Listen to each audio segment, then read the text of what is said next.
Testing, testing, one, two, three.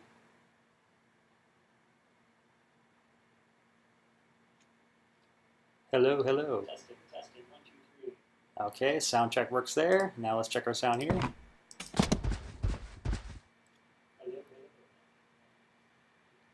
Okay, sound check works there. Now let's check our sound here. Okay, looks like we're good to go. I need this. Okay, and there we go. Good morning, M. Zuccarella. Good to see you here again with us. Okay, we are ready to get this show on the road. Good morning, everybody. My name is Ross Shabilsky. I am the founder of D20 Studios. We are an indie video game development company based in Salt Lake City, Utah. And currently, I am working on developing a game called Summoner's Fate. It is a top-down adventure deck builder. So a combination of both turn-based tactical RPG strategy mixed with a little bit of card game mechanics into an experience that we hope would deliver a D&D-esque like experience, but in a very accessible, approachable way that you can access and play at any time. So this is our game's website, summonersfate.com. The game is now available in pre-release exclusively on our website, while we work our way toward getting on early access on Steam and other third-party distributors. It's available on all platforms we support, both PC, Mac, mobile platforms. And a little bit about our features here. Scroll down here so there you can kind of get an idea of what our game includes. But my vision for this game, why I created it, was that I'm a big fan of the classic tabletop games. I grew up playing games like Warhammer, D&D, Magic the Gathering, and I saw kind of a problem, I guess, in the market space, or a gap where I thought there was an opportunity where gamers like myself love these type of games, love these experiences, but due to the nature of growing up, getting a job, having a family, it becomes difficult to invest the kind of time and also to get friends together in the capacity it takes to play these types of classic games. So Summoner's Fate was created as the spiritual successor of my first game, Hero Mages, whose goal was also similar: to deliver an experience that captures the awesome and epic moments you feel playing these games. And I describe really the reason that people like games like this is really about the ability to express oneself creatively. You see, I never really cared so much about winning per se. It was about the journey, right? It was about not just how I won the game or lost the game, but how I was able to do it in my own unique, creative way. And I think that's the reason people enjoy these type of games, is really about expressing themselves, coming up with a strategy that is uniquely their own, combining different elements that the game world offers you in unique and unexpected ways, and taking satisfaction in when those things come together to create a truly epic moment. And then, of course, sharing those epic moments with the friends you're playing with. And so that's what Summoner's Fate is all about, capturing that essential element of creativity.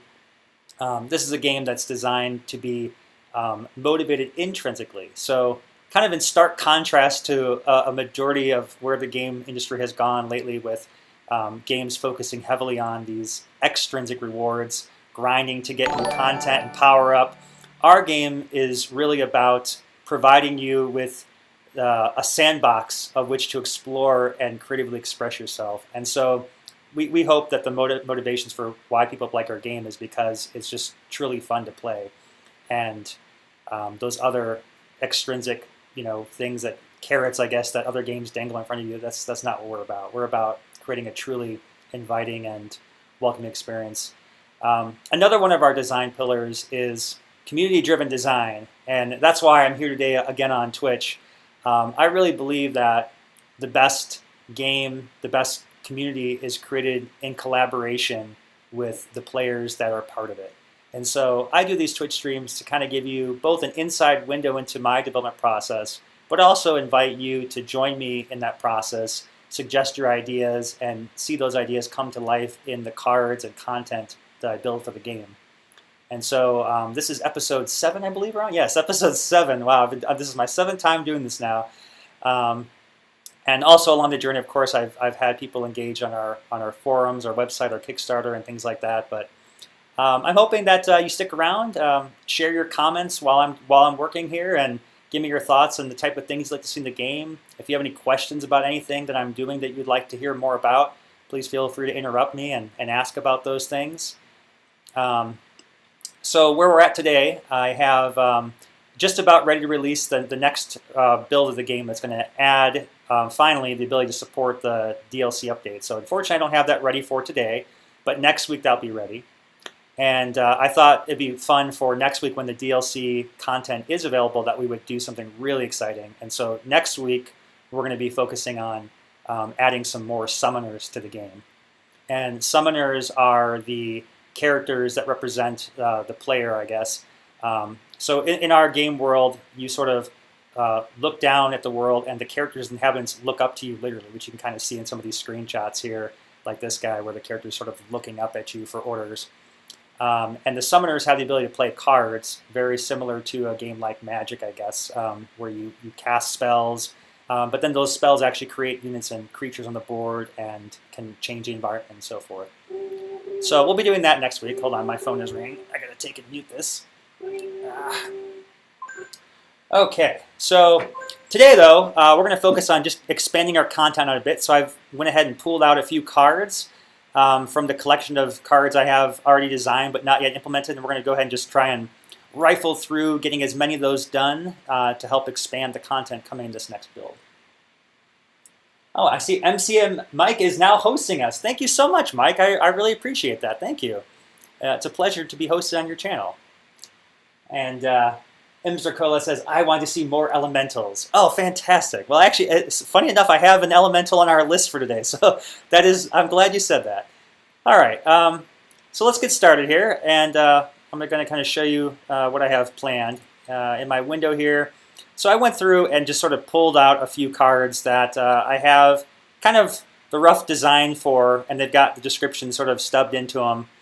And these are ones I just felt were kind of the low-hanging fruit, I guess you will, of some of the cards I had ready that aren't implemented yet in the game, but that I could I hope to implement today so we can add them for deck building choices in the current pre-release. So kind of just go through this real quick. Bonus Attack is a kind of a cool card. It's designed to initiate your secondary attack. And one of the mechanics in Summoner's Fate that makes it unique is we have this idea of the combo/counter attack. So everybody gets basically one order per turn, which can be a move and attack. And then you have a secondary attack you make when an enemy attacks you, you'll counterattack back. But more fun, you have this attack where when somebody bumps into you, like you say you have one of your allies that uses a knockback to push an enemy into in front of your allies, that will also trigger your bonus attack and cause them to attack you, but on that same turn. So you can kind of use it to exploit and create these really cool combos, like you might see down here on this front page with this Barbarian's knocking the Troll, and you see it's triggered 2 combo attacks there. But that only happens once per round, so you can kind of almost see like their guard goes down after the attack to indicate they've used their combo attack. Right. So the purpose of this spell is really to give you a chance to exploit that combo attack early by just sort of triggering it. It's really good in decks like the Fighter Mage, where he focuses on buffing characters.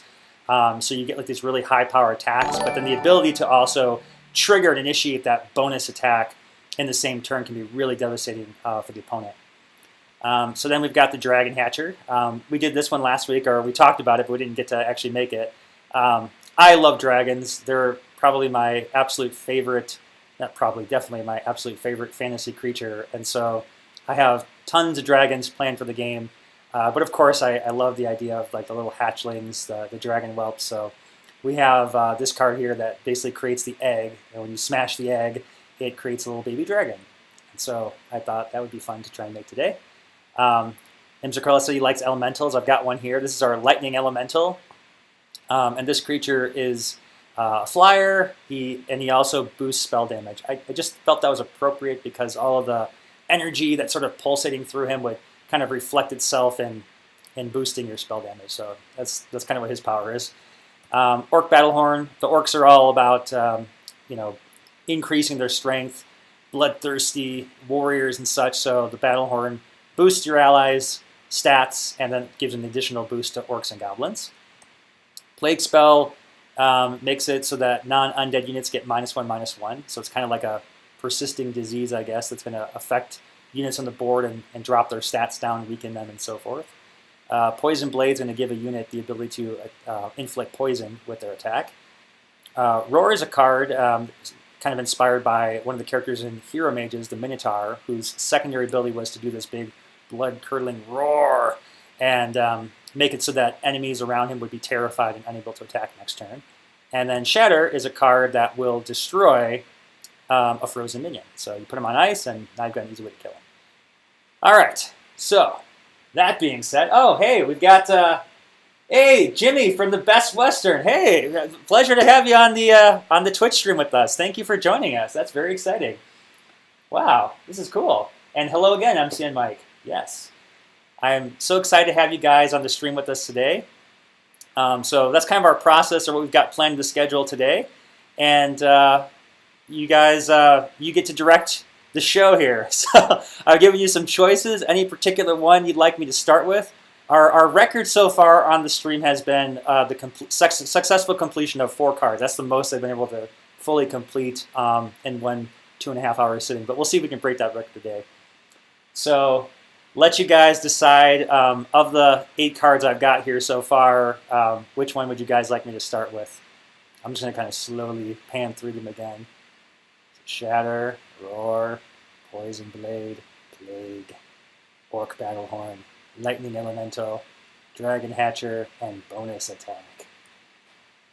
Elemental. Okay, the Elemental as well. All right, excellent. We're going to go ahead and start with that.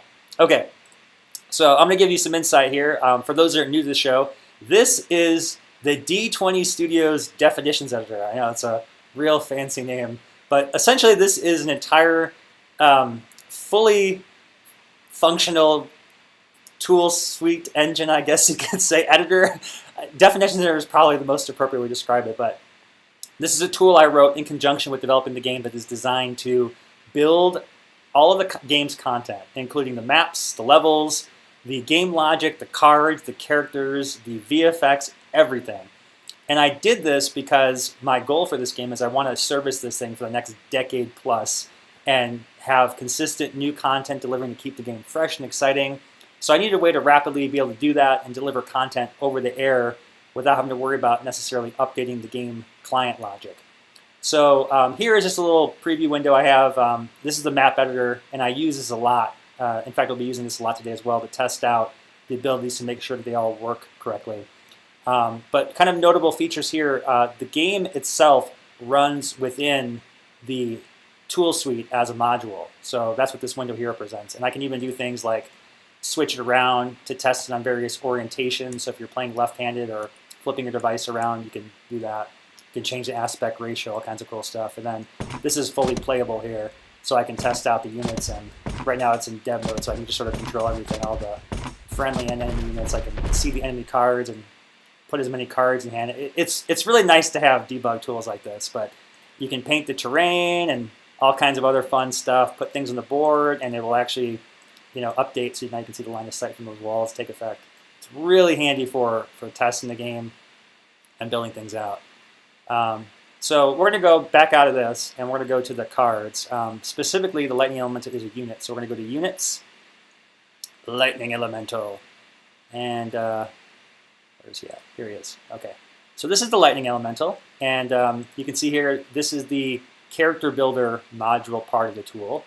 And this is what I use to assemble all the character animations, assign their sound effects, animations, and so forth. And so you can see here, he's got the float behavior defined so that rather than walking like most units, he's kind of like a hybrid where he's got this kind of wriggly tail structure behind, almost kind of ghostly-like, I guess would be the description of him. And his little lightning lance here that he's got. And so you can test out the movement. There's just some of this stuff's already been programmed. Single thrust attack. So he sort of just jabs you with that thing. This would be if he's a casting. Summon animation, when he dies, things like that. And then you can see all the different sound effects I programmed here, like he's made out of rocks, I guess. So when he gets hit by things, it sounds like he's getting hit with rocks. All right. So there's a lightning elemental. So some different things. It looks like, and I feel like I've already done some work on here because I see things already populated here. Usually I have like a stub typed in here, and then I go and replace that and put it in there. But it looks like he's got some of his abilities already put in there. So first off, he's got his ability for flying. So that is already programmed and just linked to him. And you see the description appears here in the keyword. Spell damage buff, we're going to take a look at that because it looks like I may have started this at some point in the past and not remember doing it. But we'll go ahead and look at that and make sure that it works as expected. And then traits and types, I put these on here so that he can have synergies with other types of cards. Maybe there's another spell that gives all elementals some kind of ability. Because he's got this tag, he would be included with that ability. And then his power and life stats. So I guess the first question I have, probably one of the things the reason I didn't finish this guy was I wasn't quite sure about his relative stats and if he is strong enough to be resilient at a power of, so he costs 2 mana, he has 2 damage, he's got 5 life. I think one of my hesitations was whether or not 5 was the right amount of life for him. So we're going to do a really quick balancing exercise here. And to do that, I think we're actually going to fire up the game. And I want to make sure I fire up a, let's see, I should go fire up the game. Let's try this. I'm not sure what version of the game I have installed, but so one thing I like to do when I balance things is do a quick check against the existing cards in the game to kind of see where he fits in the overall spectrum of the other cards. So this is the actual game, and when you come in here, you're at the campsite, and here is the cards. You can go here and go look at the full collection of cards. So what I want to do is compare this guy's stats to something that cost 2. So let's see if I can cost. I think with the attribute cost, I think that would be how I do it. Let's see. And we want units that cost 2. There we go. That worked. So now we can kind of get an idea for comparison, for getting a sense of balance. What's the appropriate amount of power and life for somebody that costs 2 mana? And we kind of compare them to different things out there. So we've got things like the Marauders. Okay, so they're a 3/4, higher power attack, not so much life, but they've got the armor of 2, and armor is regenerative life. So this actually gives them really effectively a health of 6, but 2 of those can be regenerated each turn. So pretty good stats. Fire Elemental is pretty strong at 3 and 7, and he also deals damage to things. The Witness Me guy, a little bit weaker, but he gives a permanent buff to everybody when he dies. The Soul Harvester has got a 2/5, so that's comparable to our Lightning Elemental here. But he's also got the Life Steal, which will consistently regenerate him. Red Imp is also a 2/5 for 2, but he's got that wicked power where he can steal things.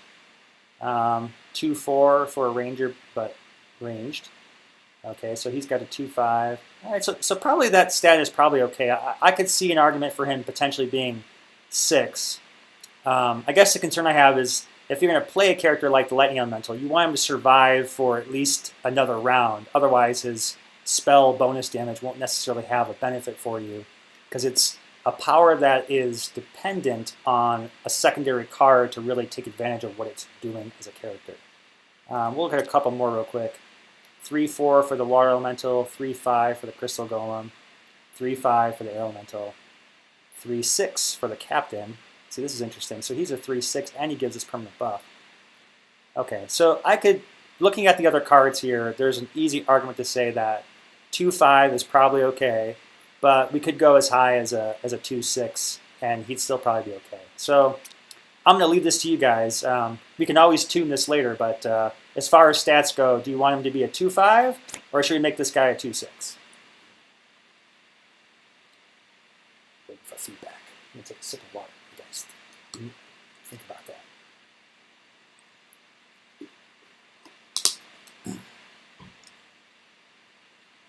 So the question again is, we've looked at some comparable cards, and we want to know whether these stats are appropriate for a cost of 2. Oh, I should also explain for those who are new. Our mana costs range between 0 and 5. And each turn, the player generates 3 mana. And you can store up to 5. So anything that costs 5 is obviously going to be the most powerful and expensive unit you have. 2 is something you can pretty much always cast in a single turn and still have some energy left over. And again, these are some of the other characters we've got within that balance spectrum. So it's kind of like I said, this is a sixes thing. It's maybe not a super critical decision, but I just want to give everyone a chance to sort of weigh in the design process. Mr. Crowley, 2-6 or 3-5 seems fine. Ah, okay, that's a good point. Yeah, that's a good point. For a 2-5, he's not necessarily super strong, but we could also boost him.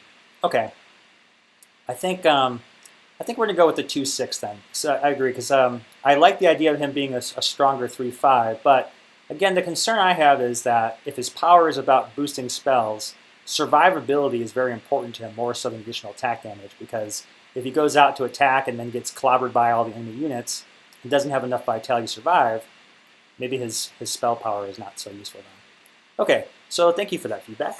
Let's go ahead and back out of this and exit. Excellent. Okay, so let's boost him up to a 6. Perfect.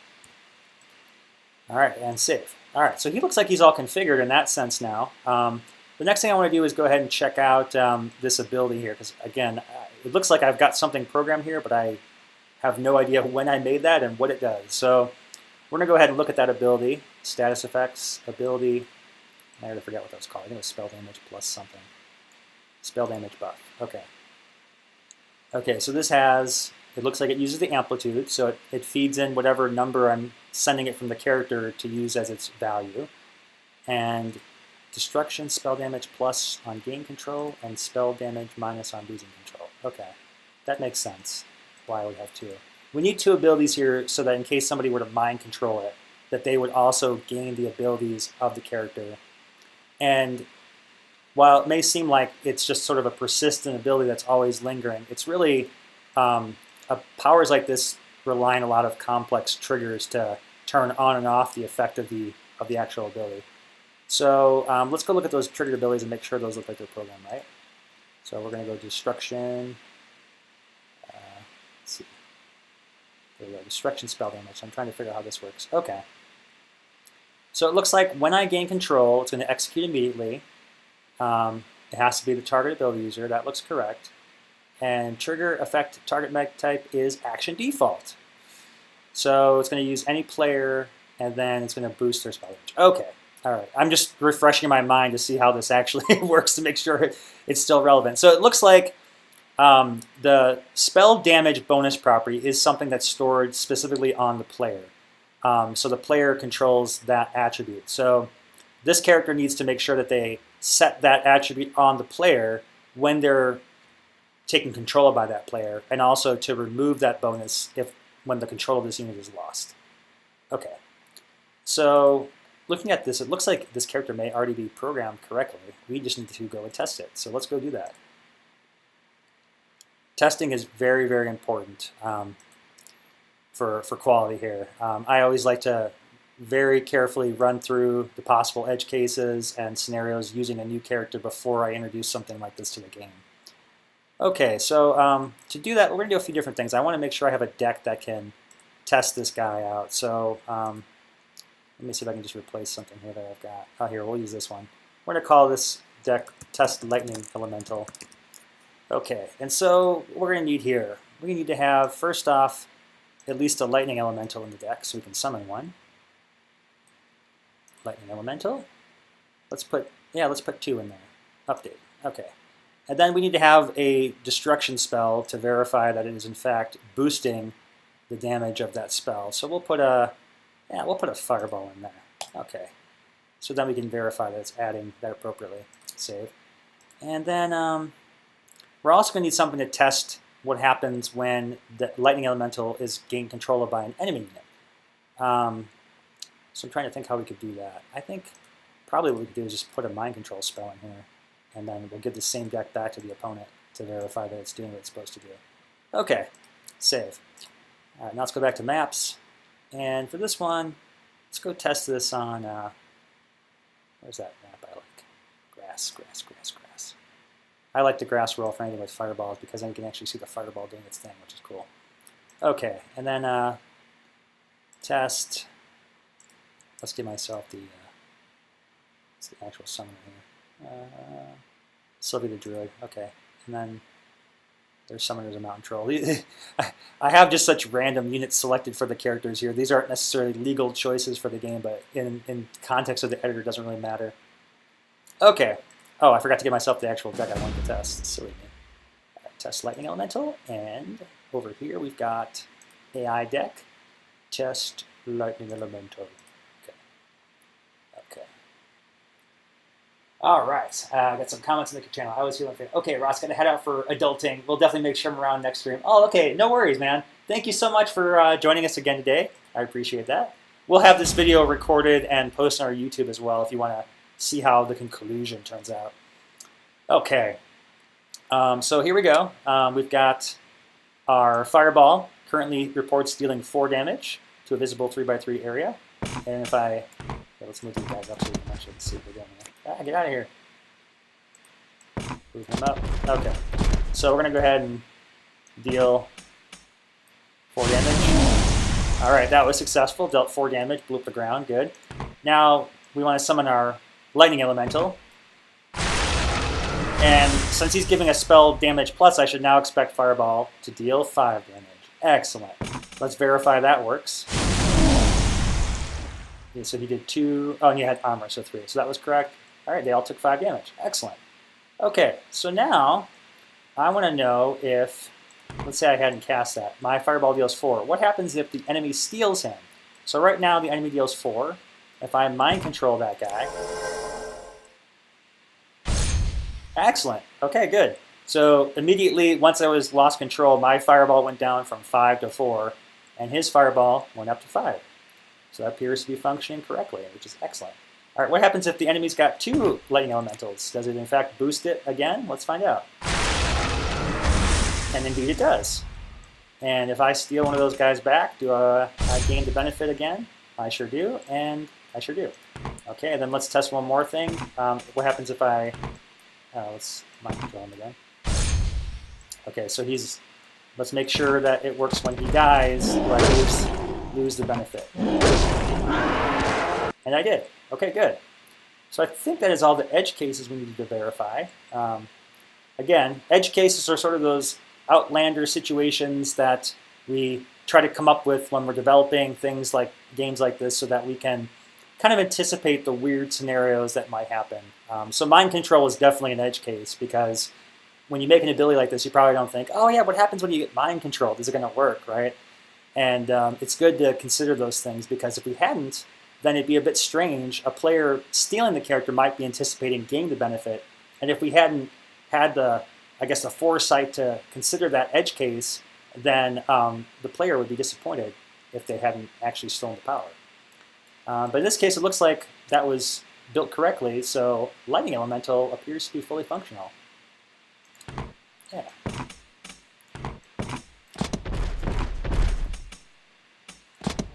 Interesting. Okay, cool. So he's working there.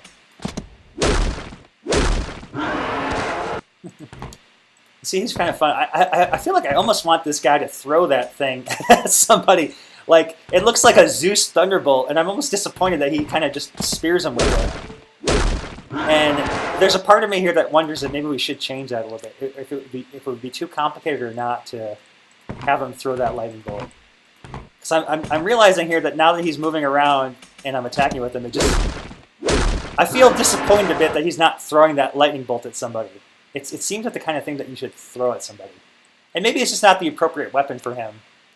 Maybe we should make lightning bolts a javelin or something like that can be equipped. I don't know. We may have to think about that.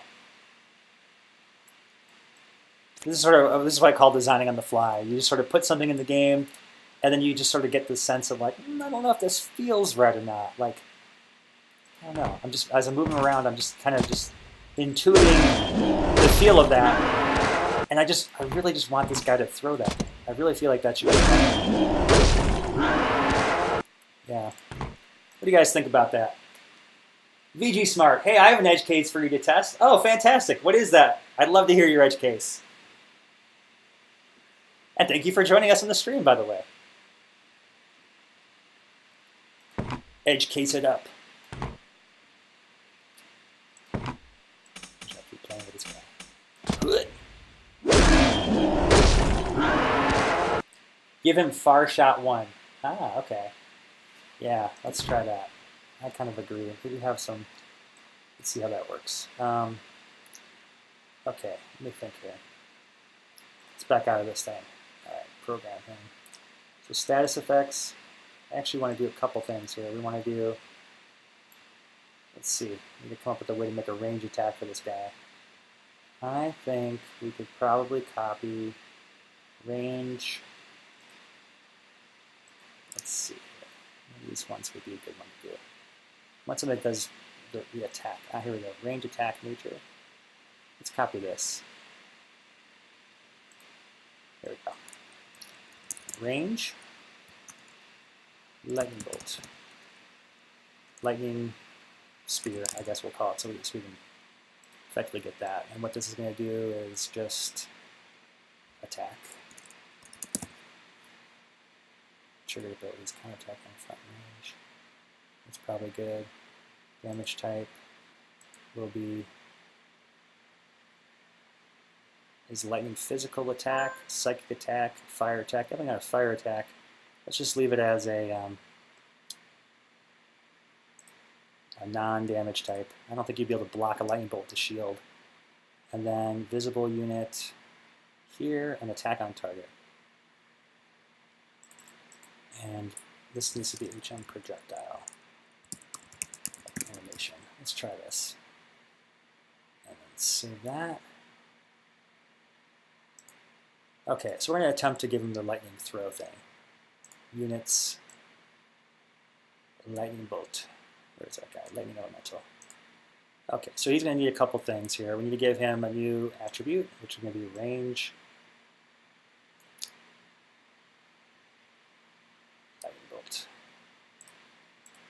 There we go. And then we need one more ability here so that he can actually move around, which is our move and shoot ability. Where is move and shoot? Where is move and shoot? I think it's an ability. There we go. Okay, so now he's got flying, spell damage +1, move and shoot, far shot. Okay, there we go. Let's try that out and see if it works as we intended. Oh, I think one more thing I needed to do, which I didn't put in there yet, was under status effects, range, we need to set an animation for that. Trying to remember. Think, Ross, what was the animation we want for that throw in there? Let me go back to trigger ability.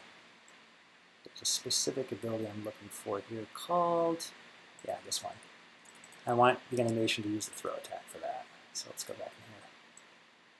These are all kinds of little tricks I've added over the months working on this, little hacks I put into the program to be able to do cool things like have them throw stuff. So this projectile animation is going to make it so that it actually can use his weapon as the missile projectile, and if I put in an ideal cast animation, which is the throw attack, it'll actually change the animation he uses when he does the cast, instead of using his default. Okay, let's try this out. See what happens. Okay, put in the dungeon this time. Okay. VG Smart says, as far as I know, the spell cancel card, the pink one, is placed on random character, not a global thing. You'll see it as an icon. What happens if you stab someone with a card with an imp? Do you gain the spell cancel? Spell cancel card, the pink one. Oh, I'm not sure what the spell cancel card is. I wish I had caught him before. Oh, he says he's going back to work. No! Oh, he's still here. VG Smart, I'm reading your edge case, and I'm curious what spell you're referring to, the spell cancel card. Are you referring to the counter spell? You'll see it as an icon. I guess I'm trying to figure out which card you're referring to in your edge case. The pink one. Oh, counter spell. Okay. Let me go back and jump at that real quick. Spells. Oops. Counter spell. Here we go. This guy? Okay, so he wants to know if counter spell is placed on a random character, not a global thing. Yep, okay, I understand what he's saying now. What happens if you stab someone with the imp? Do you gain the spell cancel? Ah, that is a fantastic edge case. I can't believe we've not tested it before. Yes, we are absolutely going to look at that next. Okay, great. Love it. All right. So first let's go back and we're going to test our javelin throwing lightning elemental. Let's see if he throws that lightning bolt that we want now.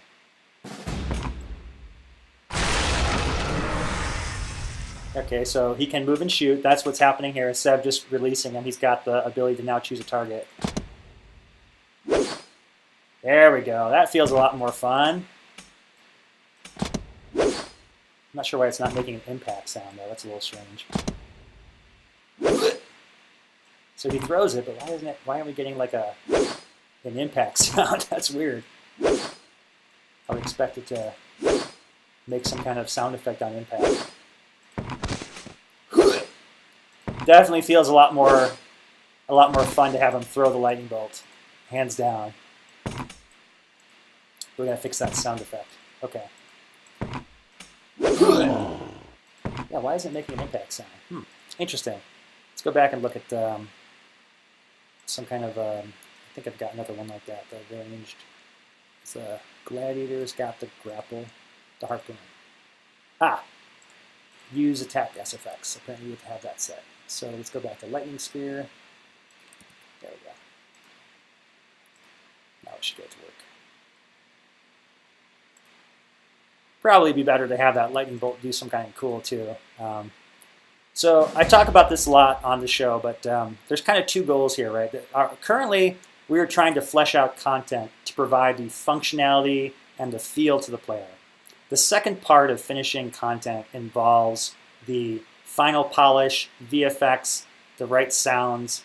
And so far on this channel, and since we're still in pre-release, my goal is to flesh out content and get all the balance and all the parts working correctly. Once all those are done, we're going to revisit these cards again and develop the appropriate VFX, sound, and stuff like that to give it the final, really hard-hitting quality to it. So that'll involve things like, right now his little lightning staff is kind of static. It'd be really cool to see that thing like pulsing with energy, maybe have some particle effects on it, maybe have when it hits the character it explodes into a burst of sparks, those kind of things. We won't worry about that right now because our goal is functionality, but that is something we will come back to. All right, so let's just make sure the sound effect is working now. There we go. Okay, that's what I wanted. Yeah! That is much better feeling. Thank you, Inzakrella, for suggesting the far shot.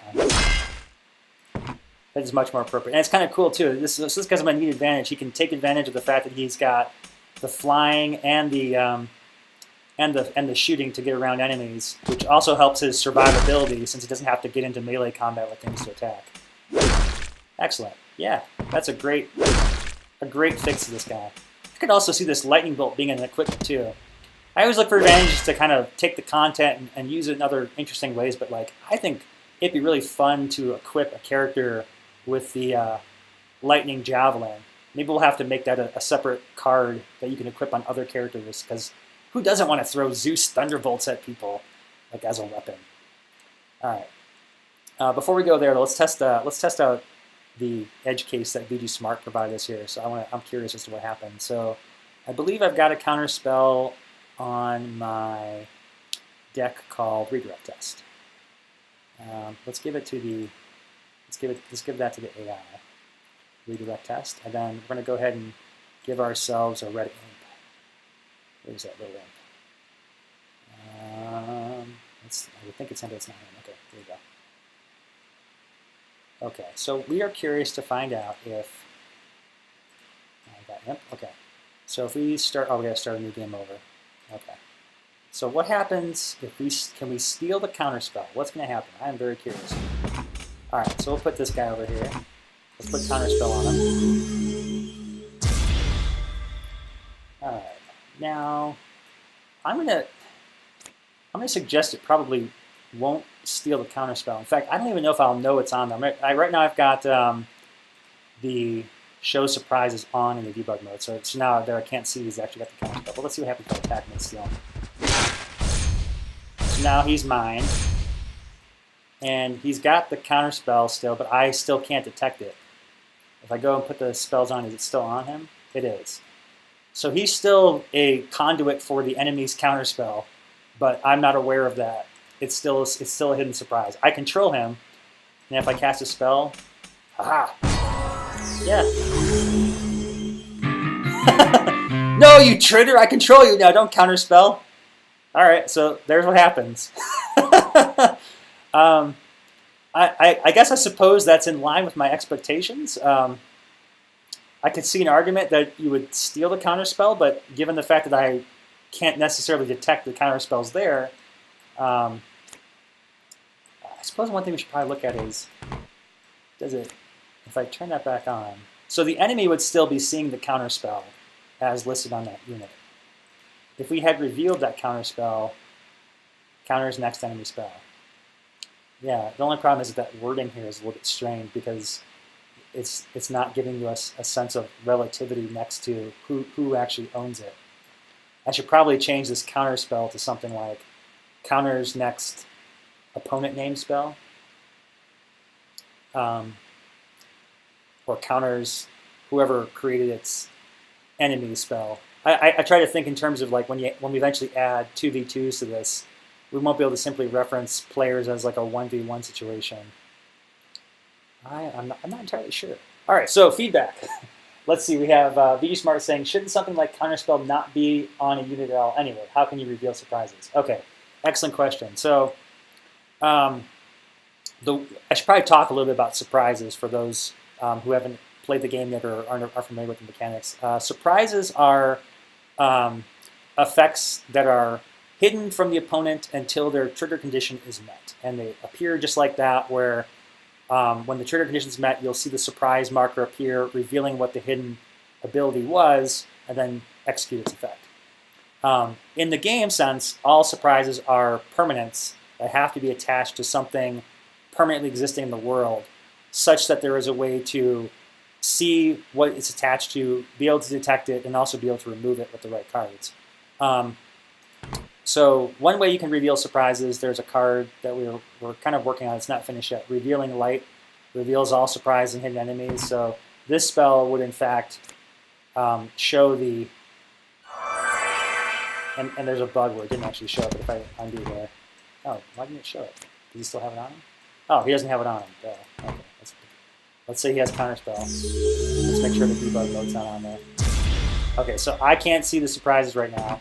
But if I were to cast Revealing Light, okay, now technically it's there, but there's a bug where it's not showing if I do this. Okay, so then now I can see it. So that's one way to reveal the surprises, is with a card like Reveal that will show you where the hidden surprises are at. And you'll see the little marker on here for that character.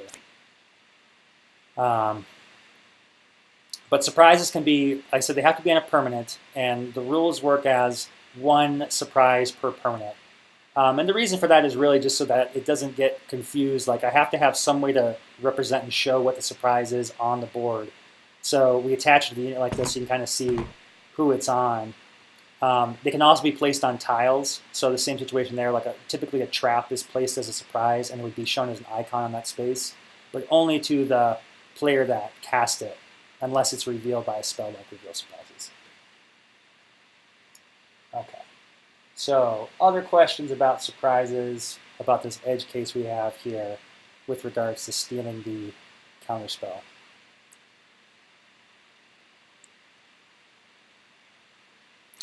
I guess to give more of a direct answer to why the spells or why the surprises are attached to units, it's because most surprises are relative to things on the board. With a typical CCG, like let's say like a Magic the Gathering or like a Hearthstone, for example, there is no physical space or board that exists. So things like relative distance, line of sight, position don't have any bearing on the cards. And in other games, those surprises typically are either played directly from the hand. In Magic, for example, you would play it directly from the hand in response to something happening. I avoid that here because it's really difficult to do over a digital game to signal somebody interrupting a spell during live play.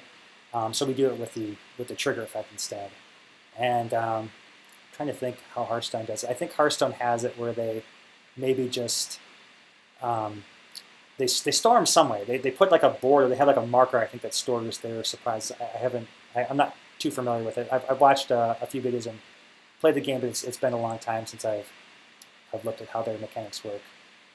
But But we use the physical board in this case as our storage for the surprises because oftentimes those effects will be specific to a character. Counterspell is sort of a rare exception where it doesn't necessarily rely on line of sight, although it certainly could. I've actually talked about the counterspell being something where the character that's using it has to have line of sight to the caster, so that'd be kind of like an interesting way to further make counterspell more interesting, as if he had to actually see the caster to counter it. That would be easy rule we could add to it. But here's some other surprises, for example, like this one, when ally is attacked, give them stealth. So this clearly has to be placed on the ally, otherwise who's the ally who's using it? Or redirect. This one redirects the next enemy spell cast on the target to its ally caster. So if I put this on this guy, right, he's not going to trigger that surprise if I cast it over here. But he will trigger if I cast it on him. So now he's going to fire the fireball back at me. So that's sort of the design reason why those are placed there. Counterspell just happens to be a unique one that doesn't, at least currently, have any connection to a physical board requirement. Maltros is here. Hello, all. Hello, Maltros. Welcome to the stream. Pleasure to have you here with us. Thank you for joining. All right. So, does that answer questions, VG Smart, about the surprises? I'm not sure that we've resolved anything with the edge case here, other than explore what it does. I don't necessarily think the edge case is broken, but certainly could use room for improvement. In fact, I'm going to go ahead and note that as a concern for to be discussed, to be investigated. Clarification on counterspell, surprise terminology with regards to stealing unit with red ink, or you can even say mind control, for example. There we go. Cool. So we'll take a look at those things down the road, I guess, unless there's any further question. I think it's super minor. Anyway, can two different players place a trap on the same tile? Excellent question. No, you cannot. If one player places a trap on a tile, in fact, here, let's get some, I have a trap deck. Let's see. I'll demonstrate. It's easier to talk to it. At some point, I had a trap test. Maybe I deleted the trap test. Test to quit. Where's my trap test? Let's make this the trap test. Trap test. Let's put some traps in here. Spell. Let's put an ice trap in here. Let's put another one. Let's put spell. That's a bear trap. Bear trap? Yeah, there we go. So I'll demonstrate real quick what this does.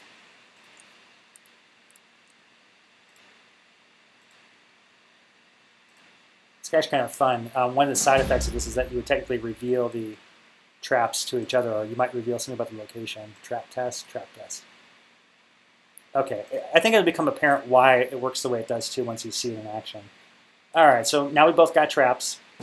All right, on my turn, I'm going to place this trap here. So this is an ice trap. When they walk on it, it's going to freeze them. And bear trap is one that is going to immobilize them when they walk on it. So let's say he goes, I'm going to place my trap right here. So you see my trap all of a sudden disappeared. So I would know by virtue of the fact that he just placed a trap there that my trap, that, hey, where'd my trap go? Something's wrong there. So if I were to walk over there now, you're going to see I'm going to take damage. There you go.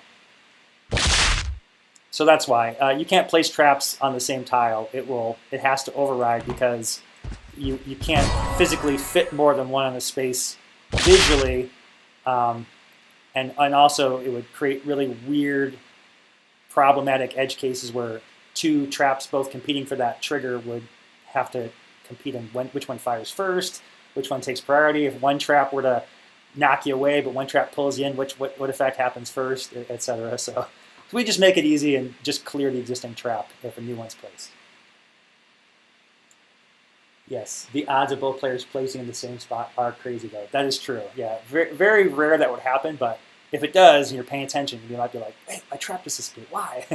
and you'll know then why that happens. So yeah, these are some of the more challenging things that communication can be a bit hard for. I guess I kind of look at this in two different ways. Like on the one hand, I want to have the game intuitive enough where it's just sort of easy to figure out what's going to happen. But in cases like this, it's really hard to describe that level of ruling on a particular card. So the ways that I guess players would learn about it is one, through experimentation, kind of like how we just did here. The other thing I look at is having the right onboarding experience to introduce these mechanics in a sort of phased on kind of way.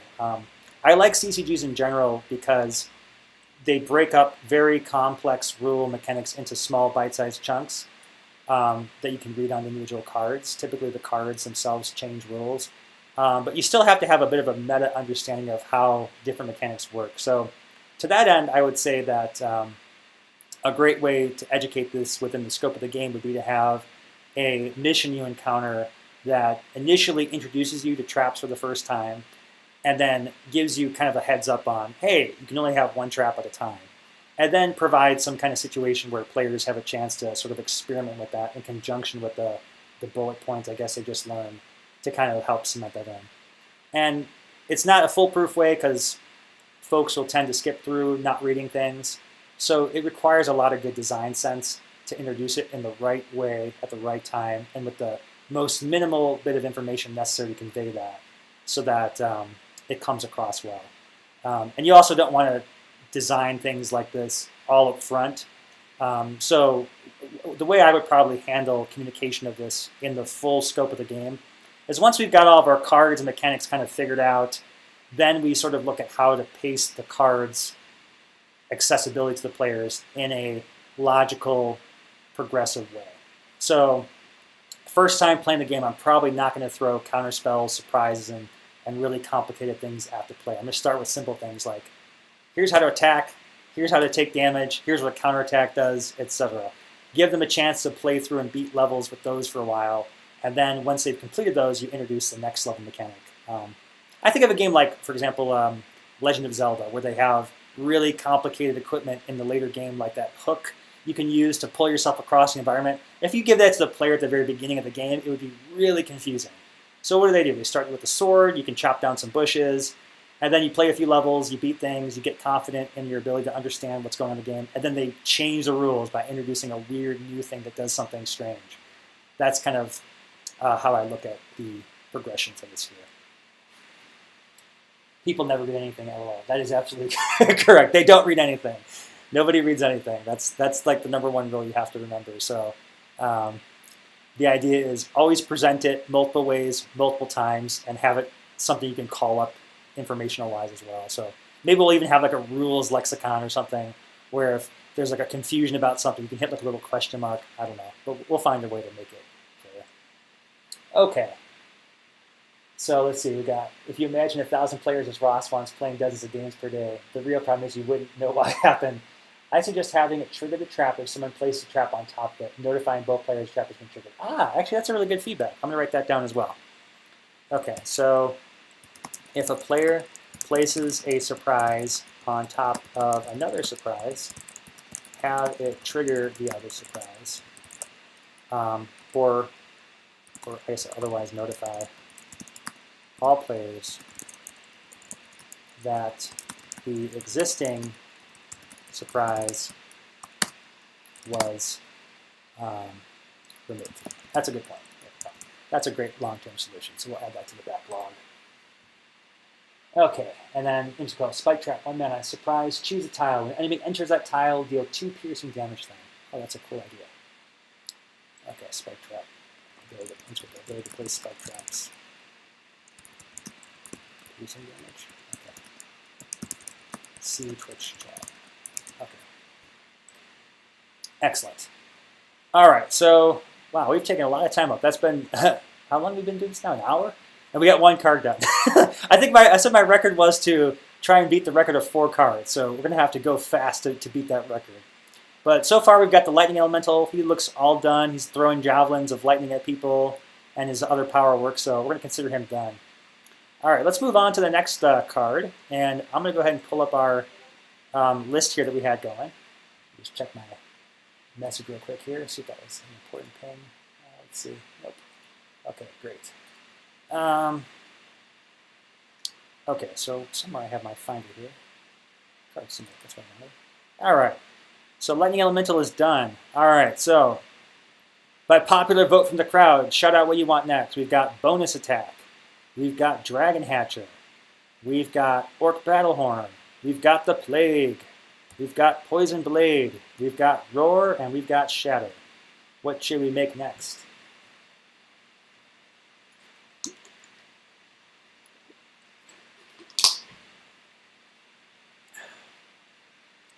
Shout out. Shatter. We've got Roar. We've got Poison Blade. We've got Plague. Battlehorn. Lightning Elemental we've already done. Dragon Hatcher. And Bonus Attack. Plague or Horn? Poison. Okay. Poison, Plague, or Horn. All right. I heard Poison first. Unless we have a... Okay, he doesn't care. All right. We're going to go Poison. Since I heard that first, and I think Imza Corella picked the Elemental. So we're going to go ahead Poison Blade. All right. All right, so... Very important question about Poison Blade. As the spell is currently written, it suggests that you have a blade that is poisoned. Or I could see it working one of two ways. I could see an assassin sort of pouring a bottle of poison onto his sword, and now his sword is poisonable. But I guess the real question I'm aiming toward is, should this card act as an equipment? So, for example, it would replace your existing weapon with a poison dagger, which is kind of fun. And that would also entail that mechanic-wise, you would be immune to effects such as Dispel Magic that would remove the poison ability from your character. Or should the poison be something that is more or less like, it doesn't matter what you attack with. If you're an animal, you now have poison bites. If you're a dragon, you now have poison claws. I could see arguments for it to go either way. So I guess I'm asking the audience here, which of those seems most attractive to you? Do you like the idea of literally giving your character a glowy, poisony dagger? Or do you want to just give any character the ability to poison stuff? Okay. Maltros. I would make an equipment. Imza Corella agrees. VG Smart, and it gives Rusty purpose. Okay, we are a unanimous vote for the equipment, making it a literal poison spray. I love it. Let's do it. All right, so we're going to make this thing an actual piece of equipment. Okay. Let's go back and do that then. Okay. So, equipment card. Interesting. So, spells. I'm trying to think now if this even makes sense as a spell. Maybe it's not a spell. Maybe it needs to literally be an equipment card. I'm trying to think how you do this. Okay, so Poison Blade. This is where it was listed right now. I think we could probably do this as equipment. Let's go to New. Let's try it like this. Poison Blade. Okay, we're going to show the card again. Okay. So first thing we want is the icon. It's Poison Blade. Poison Blade. Poison Blade. There it is. Okay, and then we said how much this card costs. I think it was 2? 2. 2 seems like a fair price for this, I suppose. The permanent poison costs 2. Okay. Let's save that. Okay. Close that down. So that's this thing. So this just gives the ability to inflict poison. Okay, so all right. I have not made equipment in a long time, so we're gonna have to look at how I've done this in the past to remember. All right, let's see. So first thing we do is put the status effect equip melee weapon. So it's gonna be a melee weapon. So let's put that on there. Equip melee weapon. Okay, so there it is. That looks like that prompter is ready to do whatever it needs to do. Let's see what else we have for that. And then it looks like we just give it an ability, and it does what it needs to do. Interesting. Let's see. Oh yeah, it does. Cool. So once I put melee weapon, I now put its power in there, and it will show me what it does. Okay, cool. Okay, so the ability we want is the ability to inflict poison. Is that an ability that we have? I'm trying to think about how I've got poison currently programmed as an ability. I think it's a triggered ability. Let's see if this works. inflict poison. 1. Let's see if that works. Melee weapon, inflict poison 1. That looks like the correct description. And it has the correct ability. Okay, so those 2 parts are done. That was pretty easy. Okay, save again. All right, and now we have to go about actually equipping it. So we've never made an equipment card, it occurs to me, on the stream before, so this is kind of an interesting little thing. So for equipment, what I've got here is a dummy. This is our mail template, and this is another awesome example of programmer art. I created this funny looking man you see here. But the template is how I direct and control all of the art so that it's interchangeable. We're talking here in terms of like armor, weapons, equipment, etc., so that they can all fit and be interchangeable with any other unit that is of the humanoid shape. And the way that equipment is programmed is basically what it's going to do is whatever skins of weapons or armor I apply here will override the default in place for the unit. So whatever weapon you would start with, whatever I define here will override those starting equipment and replace it with the equipment listed here. So in our case here, we need like a dagger of some kind. Like, and I'm not sure, we don't have a poison dagger made yet. So let's start with getting the functionality, and then we can get fancy with making it a poisony dagger. But let's see, we've got some different daggers here. Here's an assassin dagger. There's another kind of cool looking dagger. There's a bandit dagger. There's a dark elf assassin dagger, kind of a longer blade. There's a fairy queen's dagger. Just looking for a good starting blade here. Yeah. That's probably a good looking poisony dagger to start off with. It kind of looks a little bit like the one on the card there. Not quite. That one's kind of more of a serrated blade, but you get the idea. So we're just going to give him a dagger for now just to show the visual feedback of it. And he doesn't need any kind of helmets or anything like that. Down here is where I would program special attributes of the equipment.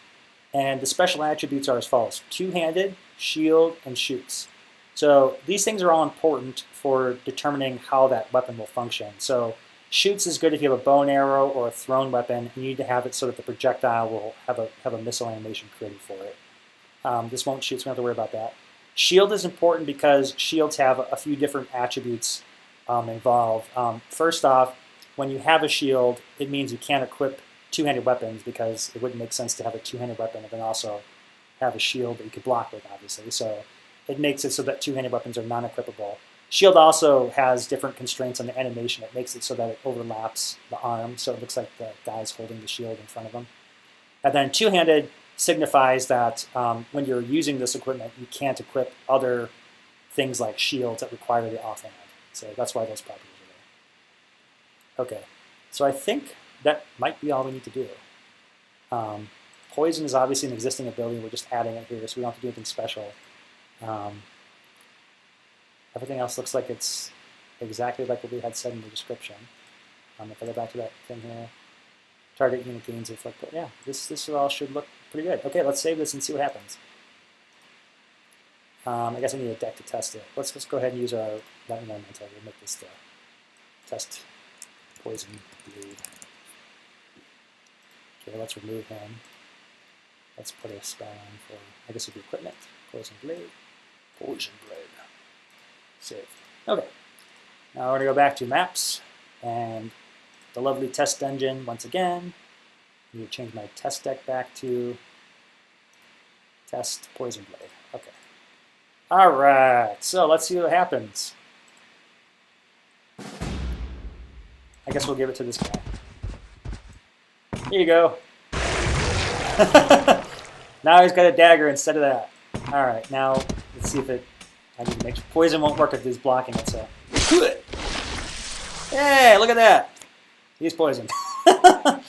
Pretty cool. And it should say poison blade. Inflict poison 1. Good. Okay. That also. And did the card show up correctly inside the game too? Yes, it did. Cool. So the description worked correctly. It appropriately switched his blade to the dagger we picked. And poison blade is now inflicting poison. Very good. That is excellent. Okay. Cool. That's pretty fun. Okay, so actually, it's interesting. I just occurred to me he's still going to have his lunge power because it's innately built into him. I suppose that's okay. Did not poison there because the shield blocked. Poison there because it worked. Good. Verify poison stacking. And now I'm poisoned too. Good. Okay, so poison works. All right. Let's see. All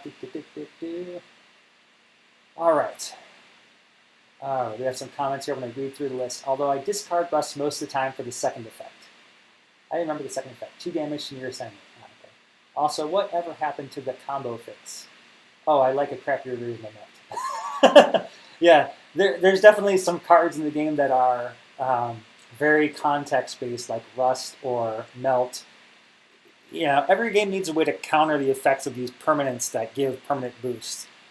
So I try to give all the counter abilities like Rust and Melt secondary abilities so that in cases where they can't be used, which is probably most of the time, they can still have some use to them. Cloak of Shadows, 2 mana. Okay, that looks like a new card idea. Very cool. Since episode 8 is about summoners. Get there, Smith, Castboard, Armor, Self, Downfall, Return to Life. Oh wow, there's a very complex game. I'm going to have to add these to our notes later. Very good. I don't see that getting used much at 2 cost. Very cool.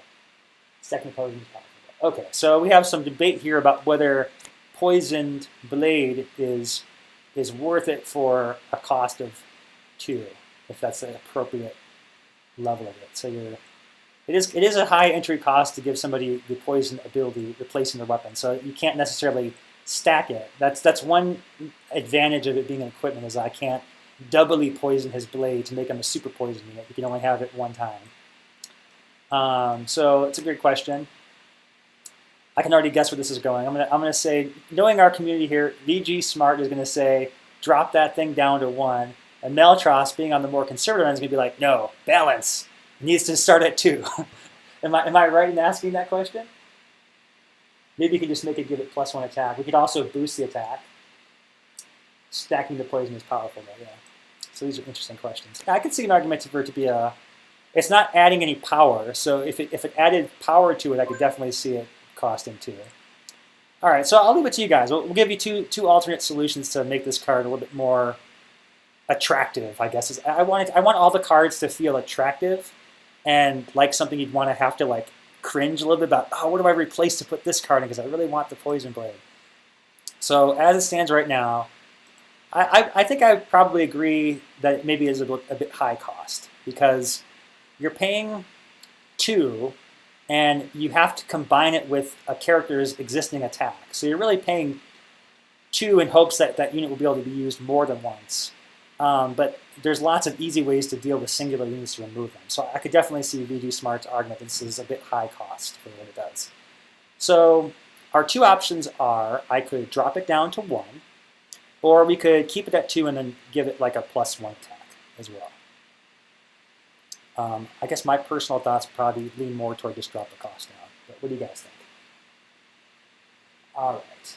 So drop it down to 1 or buff up its stats to give an additional attack or something like that.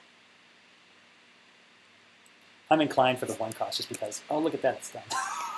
Plus, it's just nice. It kind of focuses more on what the ability is doing and less on adding extra bells and whistles to it.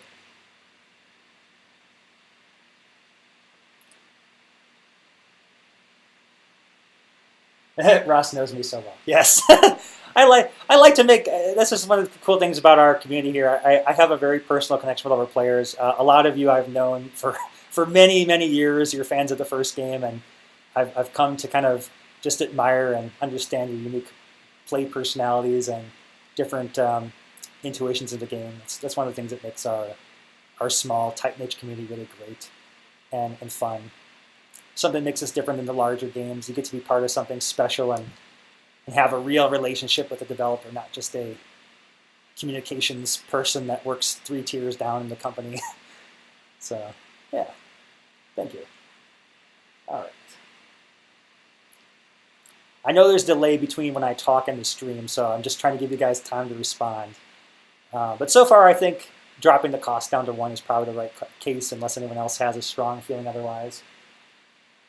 Ninja Krella's got 2 robot faces. I'm going to take that to mean happy. So let's hit save, and we'll call this one ready. All right, so one final question here. I'm going to give you guys an opportunity. We can either go for further functionality, get some more cards done, or if you'd like, I would be more than happy to take you through the process of how I would actually transform this dagger into a appropriately skinned poisony dagger. So basically changing the skin out with something that looks more like this dagger here, and then also giving that dagger some kind of a glow effect so it feels a little bit more powerful on the character. So up to you guys. We can either go to the next card or add VFX to the dagger. You guys decide. Skin, I see skin. Okay, let's go ahead and do it. Let's do it. All right, so skin's gonna require a couple things. We're gonna have to go into our asset files. So Summer's Fate, maps. Where's my, this is confusing me. There we go. I need two things here. We need the icons, and I need the weapons to do it. Excellent. So this will be kind of a cool little insight into the process for how I do VFX and things within the game. So we're gonna give those a chance to load up. So this is our weapons assets sheet, and then somewhere it should still be loading the icons. Okay, first things first. I'm going to show you guys the particle designer. So this is how we're going to make the weapon actually glow. Right? I should probably give an example of something like Fire Staff Flame. Okay. So here's an example of a weapon VFX. So this is a little fire, and I would have this on something like weapons. I think this is the Fire Staff Flame, so let's show you what that looks like. Fire Staff Flame. I guess it's Staff Fire. Here we go. Show okay, there you go. So here's an example of how I added VFX to a game. So I designed the VFX and what it looks like inside of here. So I made this little flame, and you can see things like, you know, I can control how that thing works with these little sliders here in terms of designing the effects. I can make it more beefy and stuff like that. I try to do a balance of, you know, the minimal needed to achieve the effect, because the more particles and things like that has a massive impact to performance of the game and draining system resources. So I like to keep the VFX as light as possible. But the idea is I designed the VFX here, and then I attach the VFX to the actual skin asset so that it has a permanent attachment. And then when this weapon will move side to side, the flame will also sort of kind of do this cool ghostly effect with it as well, like you're actually flickering a torch at somebody, which is kind of cool.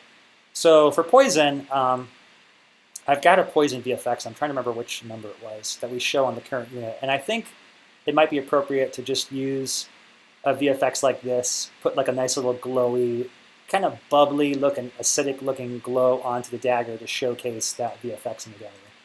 I've got some different iterations of how those look, but I think poisoned is probably the one I'm using.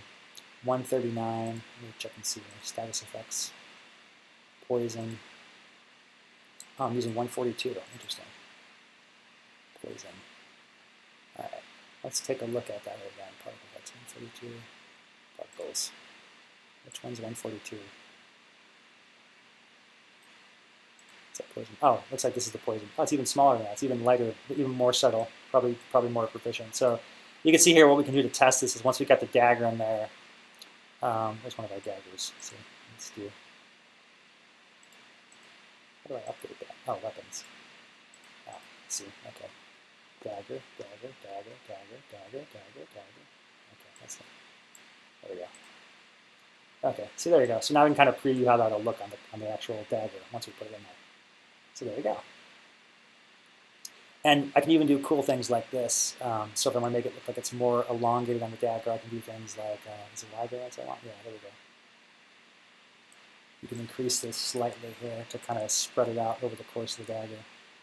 Gotta be really careful with it there, but I think, you know, so we could do something kind of like that. Now it looks like it's sort of fully encompassing the dagger there as opposed to just isolated to a singular point. See the difference there? I mean, it's small enough where you almost don't need it, but that's one of the cool things you can do to kind of get VFX to work that way. And then obviously when it chops, we'll have more of this glow there. So we could do something like that. Maybe we could even make this the dagger one. I'm going to go ahead and copy this. We'll call this poison dagger. Okay. Okay. All right. So now let's show you how we actually put this into the game. All right. Assets. I haven't seen a Swift file since Apple declared war on Adobe.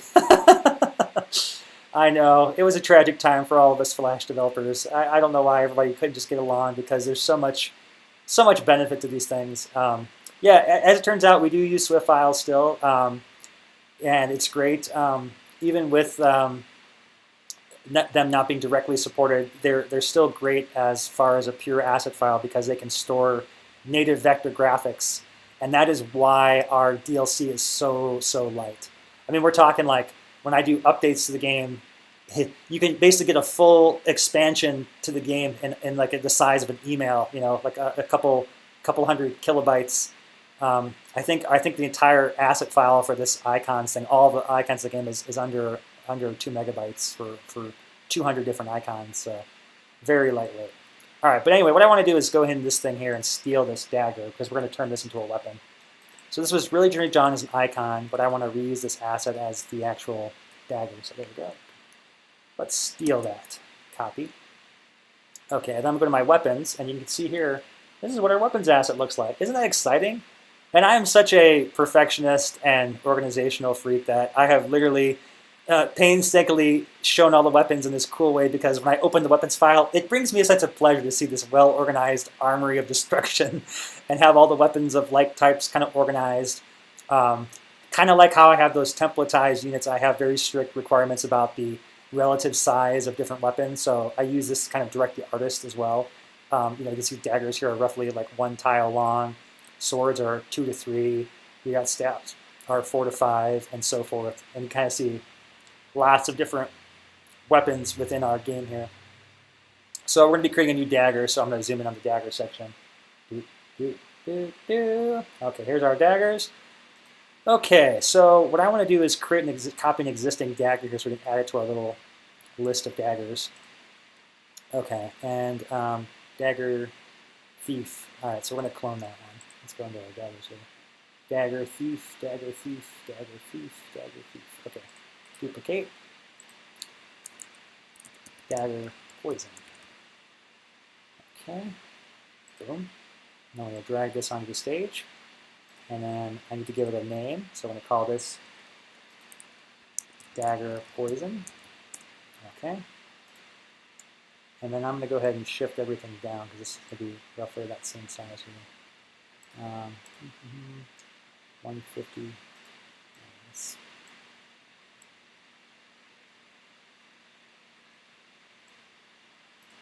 Okay, let's put that together. Let's wide this 150. Okay. All right, now we're going to go inside this guy here, and we're going to change the skin. So, Control V. Okay, so I need to make this dagger probably rotate it. I'm not sure how much rotation this needs. Negative 45. Nope, a little bit more. Negative 50. Okay, let's just keep going here.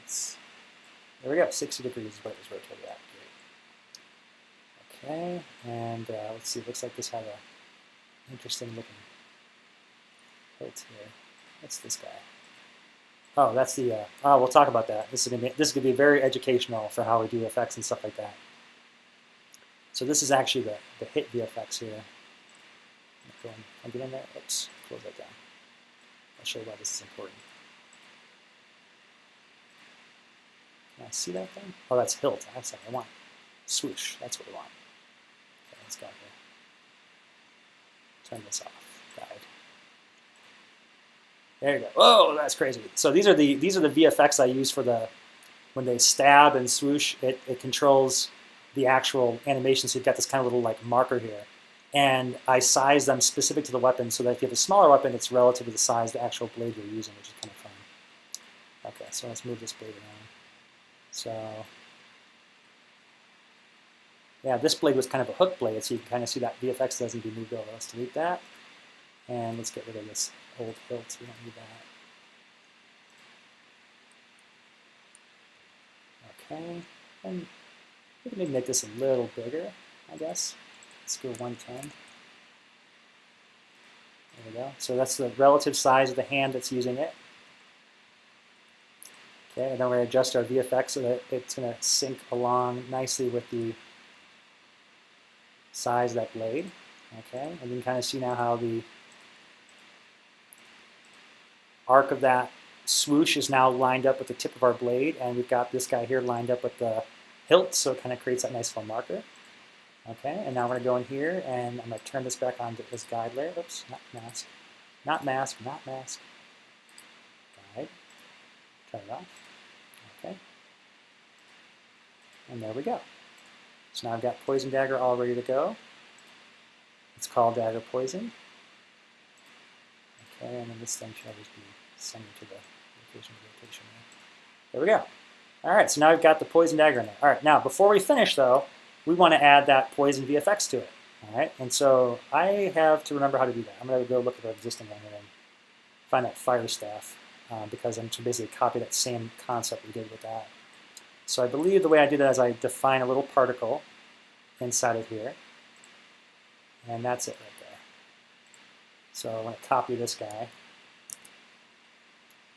I'm going to go ahead and put that into the dagger. Okay, and then let's go ahead and paste that here. Oh, saving for auto recovery. Okay. Okay, let's close this weapon. Okay, so I want to do that. Okay. Right, now I'm going to center this thing here, and okay, so now we've got this little dot, right? This is a really cool feature I built into the engine to support dynamic placement of particles. The idea of it is basically I have an empty clip with a name on it that's going to tell the engine, when the engine goes through and starts to render all these VFX, it's going to detect my naming convention at the top here. It's going to go, oh, there's a D20 particle. And that's going to tell the engine, I need to create a VFX here. And then it's going to follow the rest of the instructions I have programmed here in the instance layer. So this corresponds to the number of that particle. So we're going to go ahead and put in the ID 153. And then where do we put the particle, right? We want to have it basically centered in the blade so that it extends equally on both sides to create that glowy effect that you see here, right? So that's how I know where to place the particle. All right, sorry, I forgot the number already. 153. Okay, 153. And then this instruction tells us which layer we want to put it in. Most of our VFX exist on a layer, that's the rendering layer. I control rendering the layers of particles to maximize the performance of the engine so that it's minimizing draw calls. So most of our game all renders on a single atlas, so the game will all render in a single draw call, very, very performant. But particles have a different blend mode to get that really kind of translucent-y, glowy effect. And so I have to render those in a different blend mode, and therefore I place all of those particles on the layer above that other one so that it condenses them to a single draw call as well. So when there's particle effects, we have two draw calls again instead of one. Okay, so that's there. This is right center with our blade there. I think it's roughly the middle of the blade right there. Maybe go a little higher up. There we go. Okay, let's say right there. I'm going to say this is the particle. Poison, particle, VFX. Okay. Okay, so now we've got that defined there. So that's pretty cool. What's neat about this is that by using this naming convention, there's no actual code being placed here. These are all just XML-based instructions. So because of this, our weapons asset is entirely DLC compatible. There's no code execution, so it doesn't violate any policies of Apple or Google or other third-party distributors of delivering additional code capabilities over the air. It is purely content, and these are simply text-based instructions that the engine has the capability to interpret. So this is a really cool way of building expansive content because I can introduce new VFX without having to worry about introducing code changes to the game. Okay, so we'll save this. And now we're going to go ahead and publish this file, and then we have to republish the editor to get the new asset file in there. Actually, I don't even have to do that, but I'll show you how I can adapt it really easily. Publish. Okay. So what I actually have to do is simply restart this. Close this down. We don't have to do any code changes. We're going to just go ahead and go to our assets, apps, go to weapons, copy the new SWF, and I'm going to put this inside of the definitions editor here. So package contents, resources, replace weapons. Okay, and that should be good to go now.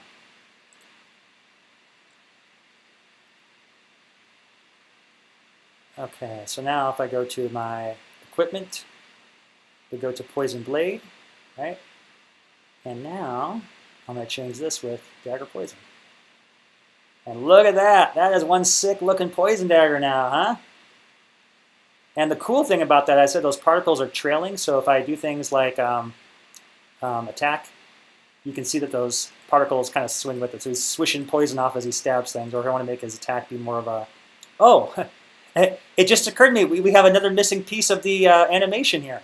We never defined what animation we want that dagger to do. So it's going to just do the default, which is the swing attack.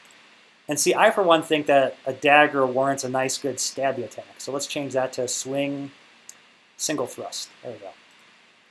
There we go. And we also have to define some sound effects for it, which we didn't do last time. So I want stab. And there we go. There we go. That's much better. And then we want a swing effect, so it's a small weapon, so there we go. So now we've got the swoosh sound added, we've got the stab, and we've got that nice, sweet looking VFX added there. All right. Okay. Did we get the new no super combo update yet? Not yet. I'm still working on version 30 update for the game, but that will be coming out hopefully by the end of this week, so that we will be able to support the DLC updates and everything like that on the stream next week. Okay, so there we go. So now the dagger fully has support for its poison effect. Let's go ahead and save that. Let's go back into the game here. Let's do another quick test just to verify that all works as expected. Yeah, I can't believe I forgot that behavioral portion of the dagger. All right, so now, yeah, poisony dagger. That's much more fun. Take that. That is very fun. Okay, so there we go. Much better. Much better. So a little VFX goes a long way there. Okay, so poison dagger's done. That's now 2, and that's taken us an hour and a half. So it's looking much more unlikely we're going to hit our record of beating 4 cards per stream, but we're gonna try and do it anyway. All right, so with Poison Dagger complete, I'm going to go back to the desktop here, and we're going to go look at the existing cards in the list to make here. All right, so how do I get that? Let's want this view here. Okay, so here we are. Victory roll. Do we want bonus attack, Dragon Hatcher, Battlehorn, Plague. We've already done Poison Blade. Roar or Shatter. What's up next, guys? What do you want to make? I will take my water break.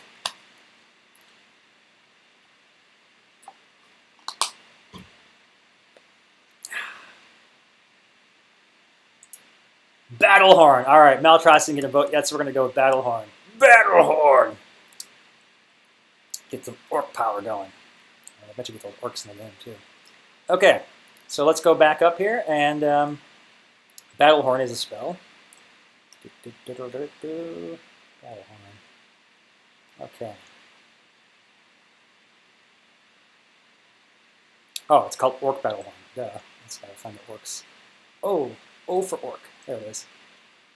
Okay, so let's take a look here. We've already got, looks like I've got all the basics in here. We've got the placeholder SFX animation in place. We've got description in place. And we've got some kind of status effect and some kind of targeting setup. So let's see targeting. Any unit who is an ally, looks like, is what the condition is currently. And currently looks like the spell gives allies +1/+1. So the first half of this is programmed.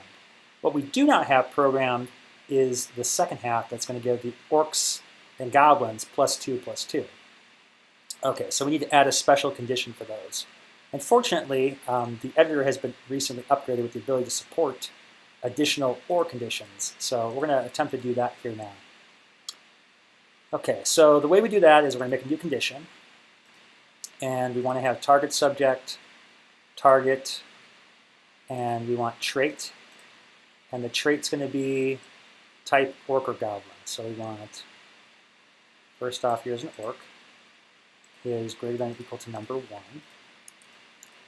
And I'm just going to go ahead and create these, and then we're going to talk about how I'm going to make it so that it works the way the card describes. Target subject, target,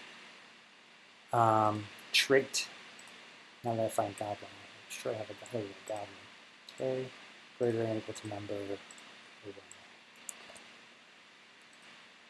Okay. So right now as written, these conditions are all required, which means that the unit, in order to be valid, target has to pass on my team is a unit, is an orc, and is a goblin. Well, something is clearly not going to be an orc and a goblin, so that's no good. So the way I added in the ability to support OR conditions inside of this is by using this thing called groups. And groups allow me to give alternate passing conditions and also assign specific effects for specific conditions. So it's kind of a twofold, give me the support for the OR logic within the syntax and also give me the support to give different abilities routed to it. Okay, so if I do 2, save that. Now it's in the second group, and then we're going to make goblins be group 3. Okay? And these are all part of group 0, and I'm pretty sure I have to have something has to at least pass group 1 as the other one. So I think the way we do it is all things, the rule is everything has to pass condition 0, and then you have specific groups that have to each individually pass. So for this to be an OR condition, we're going to make the unit be type group 1. So if you're a unit at all, you're going to at least get to do the initial benefit, and then these other guys are going to have a secondary benefit. Okay. So right now this has no group defined, so this effect will apply to everybody. So that let's change this to be. Trying to think how we could do this. Let's keep that as it is.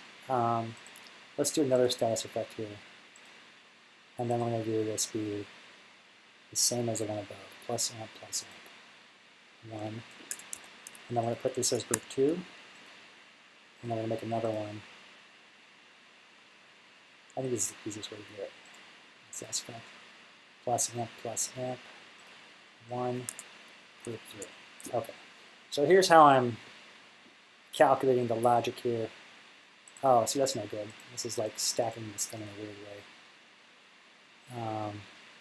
This may be one of those cases where it's easiest to just do this way. Manually code this in. There we go. Okay. So everybody's going to get +1/+1, but if you're an orc, you're going to get an additional +1/+1, and if you're a goblin, you get an additional +1/+1. I believe that will achieve the effect that's stated here. So let's save this, and now we need to test. So we're going to make some test decks here. Okay, and I'm going to go to the, all right, we already tested Blade and Blade, so let's go ahead and just call this test Battlehorn. All right, we're going to replace this spell with Battlehorn. Where's Battlehorn? Oh, Orc Battlehorn. I should just really call it Battlehorn. It probably would save me a lot of trouble to just call it Battlehorn instead of calling it Orc Battlehorn. Does anyone else agree with that? Should we just call this spell Battlehorn so I can stop being confused? Don't orcs like smashing the little puny goblins? No, they're allies. The goblins are like the little nerds of the orcs. That's how I always envision it. In every mythos, it's pretty typical. Lord of the Rings, Warhammer, and any game, I always feel like the orcs and goblins are somehow united. Let's see. All right, we need to get some orcs in here, so let's go unit. Let's put a orc warrior in here. Oh, here, let's put goblin warrior on it. Update. And let's go ahead and go to here and go to unit. And let's go to orc warrior. Update. Okay, so now I've got orcs. Cool. So let's save that. Okay.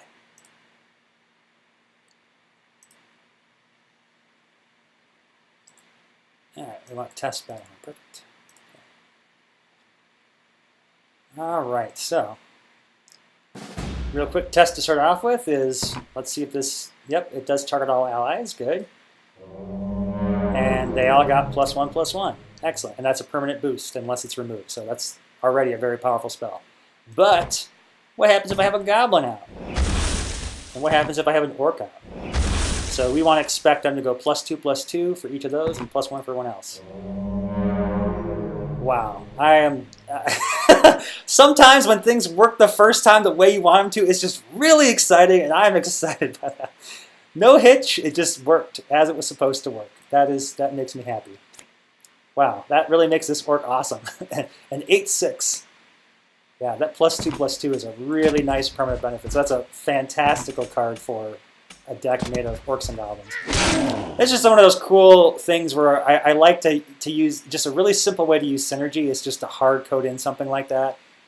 That's why I have those tags for types of units like insects or goblins or orcs, because then you can make really fun cards that kind of maximize that effect. And I really just see the idea of like orcs and goblins rallying under the battle horn in a blood frenzy crazy thing as something that sort of spiritually, story-wise fits the mythos that people expect from orcs and goblins, I think. So that's a really fun, nice way to do that. So if you're a fan of orcs and goblins and want to build a deck of those guys, there is a very clearly beneficial card for you. And the other cool thing is it doesn't necessarily rely on the orcs and goblins to be fully powerful, because +1/+1 is still an amazing benefit for any deck. But the fact that it gives that +2/+2 to orcs and goblins just really cements it as a nice synergy for them. So yeah, pretty fun. Okay, so that was pretty easy. Wow, maybe we're back on track for getting some more cards done. We may yet break the record. Just real quick though, does anybody want to change the name of this card? I still feel like it should just be called Battlehorn for the sake of it being simple. But Orc Battlehorn probably works too. All right, I'll leave that to you guys in the chat if you want to change the name of the card. But I'm going to consider that card done, and the next thing we're going to do is look at our next cards. All right. Does this mean we get Orcs next update? Perhaps. I think we've got some Orcs and Goblins in the game right now. I haven't decided yet what all the powers of the Orcs are going to be. We've got some. Maybe we should look at those. Maybe should we take a detour to looking at Orc cards? I suppose. All right, let's fire up the game again so I can see what we have as far as Orcs in the game right now.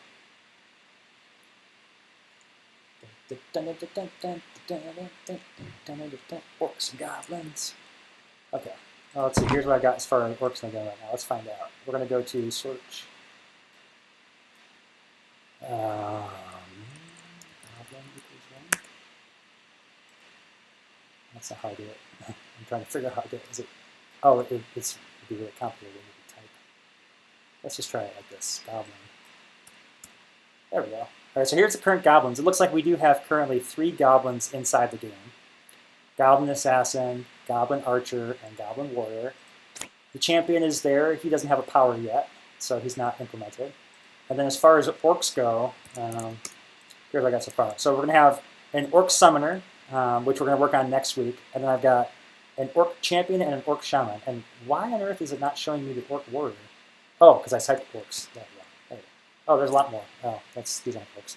We have an orc huntress. This was another one of those player-requested characters. And we did do the art and concepting for it and created the orc huntress, but we haven't actually come up with abilities for it yet. And then we've got the orc warrior, who's just sort of the general orc character, orc fighter warrior. He's just a 6/4, and he's probably too high a cost. He appears in the current onboarding mission we have, where you're fighting orcs and goblins as the druid. So I don't have powers yet for the orcs. If you guys got ideas for how we could implement them in an interesting, unique way, maybe they're just simply a big, powerful booty unit for a reasonable cost. I don't know. Let me know, and maybe we could put some additional orcs in the game this update as well. Be happy to do that. May I try making the orc champion? Oh, I have an idea for the hunters. Yeah, go ahead. Shout out your ideas. If they're good and everyone on the stream likes them here, and we can attempt to try and make them. I'm happy to do that. That's why we're here, to have fun, to be player driven, to make awesome, cool things. Yeah, so those are the characters. I'll give you guys a chance to think about those now that you've seen them. So if you want to share ideas, feel free. In the meantime, while you guys are kind of thinking about that, we're going to go back to our card list, and I'll attempt to make one other card here. So while you guys are thinking about ideas, what should we make next in the meantime? I've got bonus attack, Dragon Hatcher. We did this one, you did this one. Plague we haven't done yet. And we've got Roar and Shatter. So any of these other cards here jumping out as a next step while we're contemplating orcs? The Battlehorn just derailed the stream. Oh no. Oh. Oh, okay. Oh, we got an idea. Okay, so let's see. Deal 2 damage from animal, 3 damage from undead, or 4 damage from dragon. Plague maybe. Okay, plague maybe to offset the Battlehorn. Okay, good. All right, let's before we jump into orcs, let's make the plague first, and then you guys have a chance to deliberate on the channel. Maybe help refine Imzacorilla's suggestion and see what you guys think of that. Maybe help bounce ideas off while I'm making the plague. That would be a good way to work together here. Okay, plague. Non-undead units gets -1/-1. Okay, let's go with plague. Spells, plague.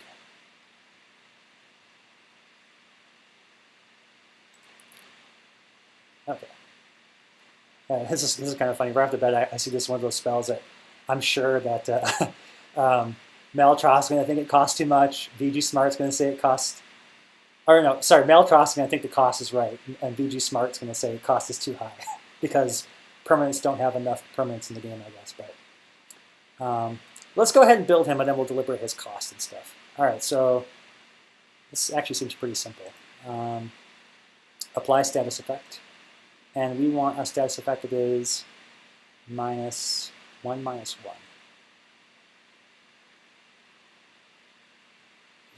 What? I'm actually a little bit shocked here. It doesn't seem like I have a -1/-1 created. Huh.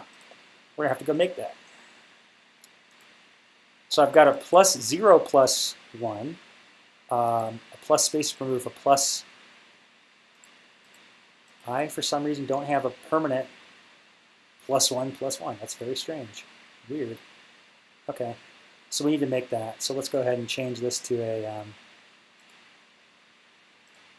let's copy this. I want to call this -amp -amp. There we go. Change the description here to the same. Okay. And then this needs to be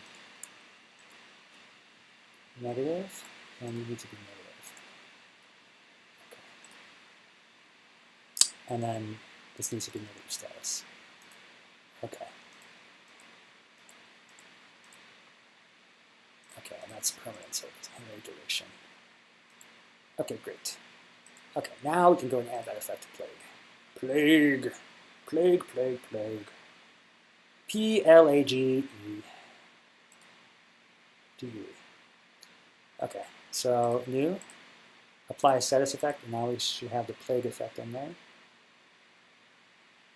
There we go. Value is 1 on target. Okay, so get, and I should be able to do my, what's that thing I put in here? I always forget the name of this thing. Source, attribute, status. All right, let's just save this, I'll come back. I'm trying to remember how I call that thing. No. Where's that thing where I have the subtype? Is that it? Subtype, that's it. Plague, okay. There we go, perfect.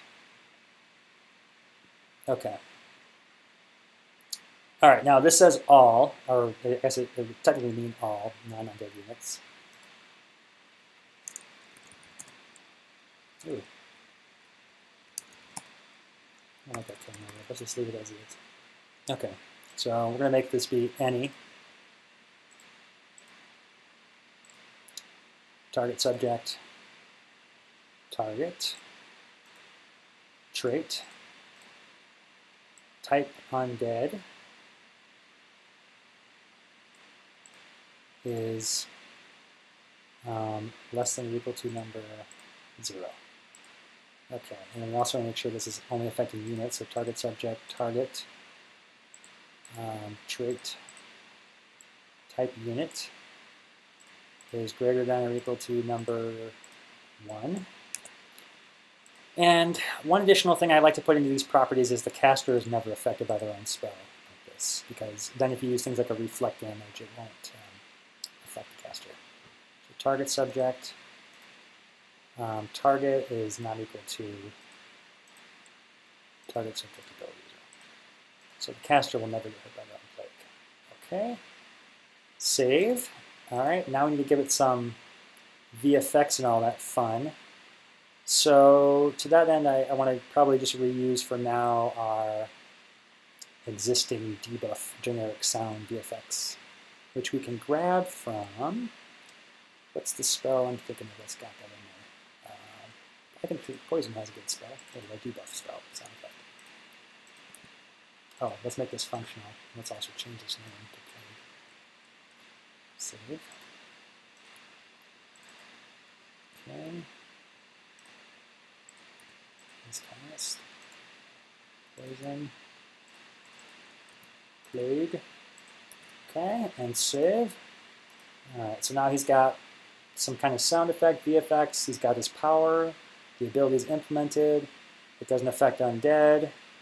It doesn't affect the caster. It affects only units. It affects anybody on the board. Oh, I know. Let's use the Poison Cloud animation. Because I feel like Cloud would be a great way to spread the plague. And again, we'll create a special animation for that at some point in the future, but I just think Cloud says plague to me. Okay, great. Okay, so that is good to test. Let's test it. Let's go to Dex. Test Battlehorn. Let's change this to test the plague. And let's go ahead and just put in a spell of plague. Plague. There you are. Okay. In fact, no, let's put in 2 plagues because I want to make sure it stacks. Let's remove this. Okay, save. Okay. Go back to test, and here we go.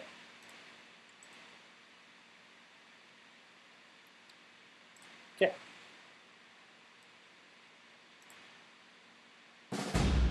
All right, so we've got what looks like 1 undead on the board. So according to the rules we set up, everybody will take a -1/-1 except for the caster, which will be my druid, and our undead.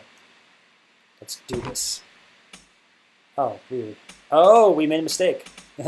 Currently, this targets an individual unit, not a die squirrel. Not the entire group, so we need to change that. Let's go back to spells.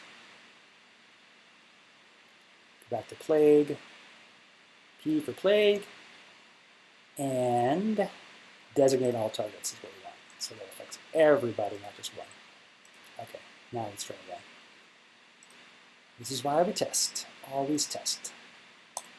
Okay. Okay. That's what I wanted to see. Okay, so now it's actually showing me the targets too. So this is a cool thing. It's actually showing me everybody who will be affected, and you can see it affects both my own squirrel and these other characters up here, but not my caster and not the undead. And I can get to choose where I want to face, which is cool. Oh wow, that may be a bit much potency as far as I hadn't expected to make all those gas clouds. That could be a. It actually looks pretty cool. That's one crazy looking play.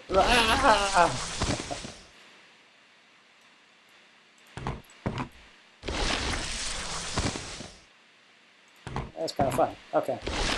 I'm a little concerned that particle effect may be heavy. It wasn't designed to be used as a multi-targeted VFX, but I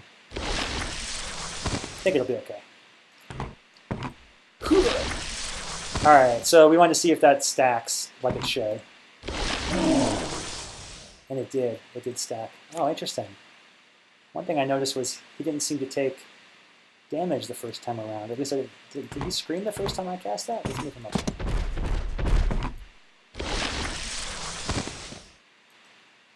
I'm curious why he took... Oh, that's something's wrong there. Why did he take armor damage there? That was interesting. Alright, so 3/8, 3/9. Okay, so that was correct.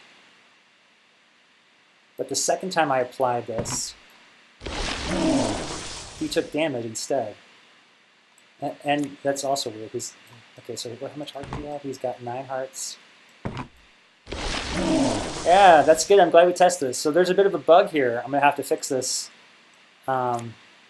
and that has to do with how the status effects are stacking here. It looks like there's some kind of consideration here I didn't take into account with the negative attribute. You can see he's got a little problem where his life bar is now, he has 8 life, but it didn't take damage to his health. Instead, it took damage to his armor, which is very strange. I'm not going to attempt to fix that here. I'm going to offline that, though, and just write that as a bug. And I'll have to fix that before this version. So, fix bug. When 2 plagues are stacked, an armored unit takes the second stacked life drain on its armor instead of on its life. Okay, yeah, but didn't call that one out. All right, but the other characters look like they work correctly. They have a -2, -2. That's stacking correct. So there was an issue with stacking that with armor, and I will look into that offline. But aside from that, the spell looks done and looks good to go. All right. Looks like we have a new person join the chat. Korea, thank you so much. Welcome. Welcome to our stream. Appreciate you being here. Okay, so we've got some comments here. We were talking about orcs before we started making the play card because there was some interest since we created the Orc Battle Horn to potentially adding some additional orcs to the next update. So Imzakrella has been hard at work here suggesting some ideas. Let's see, so we've got a Huntress that deals 3 mana, 3 power, 8 life. Okay, the ability is most important. Far shot attack. Okay, that's a no-brainer. She's a ranger, so yeah, definitely range attack. Warcry, deal 2 damage to an animal, 3 damage to an undead, or 4 damage to a dragon. Okay, it's a very complex ability there. Could probably use that, maybe simplify it down a bit. I like the idea of her having a Warcry attack. That definitely sounds interesting. I actually really like that idea. So let's table that and discuss it. And then he had an idea for Goblin Champion. 1 mana, 2 power, 2 life. After this does damage, give all goblins +1 attack. Interesting. Cool. Or her second idea, to Death Rattle, give all goblins attack equal to the amount of attacks it's made. Interesting. Okay, cool. Not my troll. All right. I'm going to go ahead and let's look at that Orc Huntress. I kind of like the idea of doing something along those lines with a Warcry attached to the Huntress. Could be kind of fun. So let's look at Orc Huntress here and see if that makes sense.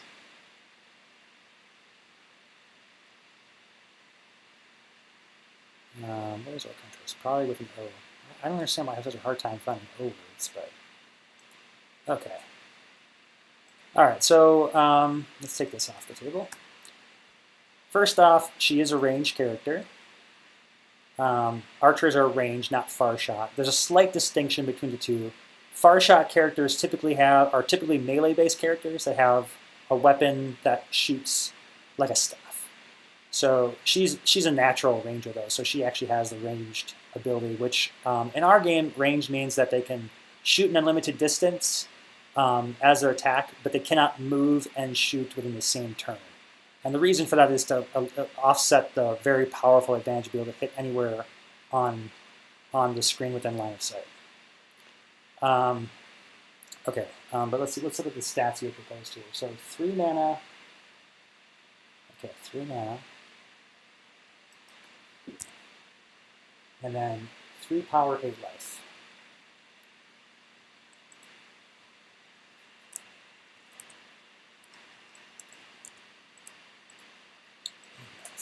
Okay. She's already listed as an orc. Okay, but we want to give her a Warcry ability. All right, so I guess my feedback would be, like, in terms of verbiage on the card, having it so specific to dealing damage to different tiers of damage to different characters is what makes this a little bit verbose and complex.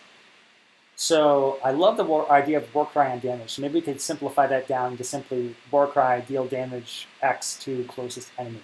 Would be kind of a fun way to give her that same feel, but also simplify the mechanics a little bit. So I'm trying to think about how that could work and how we want to have her function in that regard. I'm just trying to kind of think of some ideas to bounce off of Imzakrella's idea. Maybe she could jump on the battlefield, fire an arrow at the closest enemy, or maybe she's got a scatter shot. She shoots down a whole bunch of enemies, and that kind of gives her an advantage of being both a kind of a powerful range unit, but also being a acting as kind of like a destruction spell a little bit. One thing I want to do before we go too far into that, though, is we need to compare her stats a bit to the rogue. So I don't want to make her at a disadvantage. So rogue currently is a guardian. He is a 4-cost 3/9. Okay, and he has no other abilities aside from being a ranged attacker. There's a very key reason for that. Ranged attack at 3 power is really, really, really good.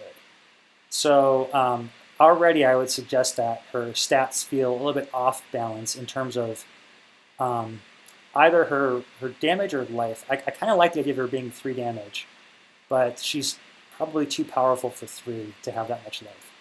So maybe we could ratchet her down to something like, so I'm not sure what 3 is a high cost for that character. Let's say if it was like 6. And even still, I don't know that the offsets are enough against the rogue.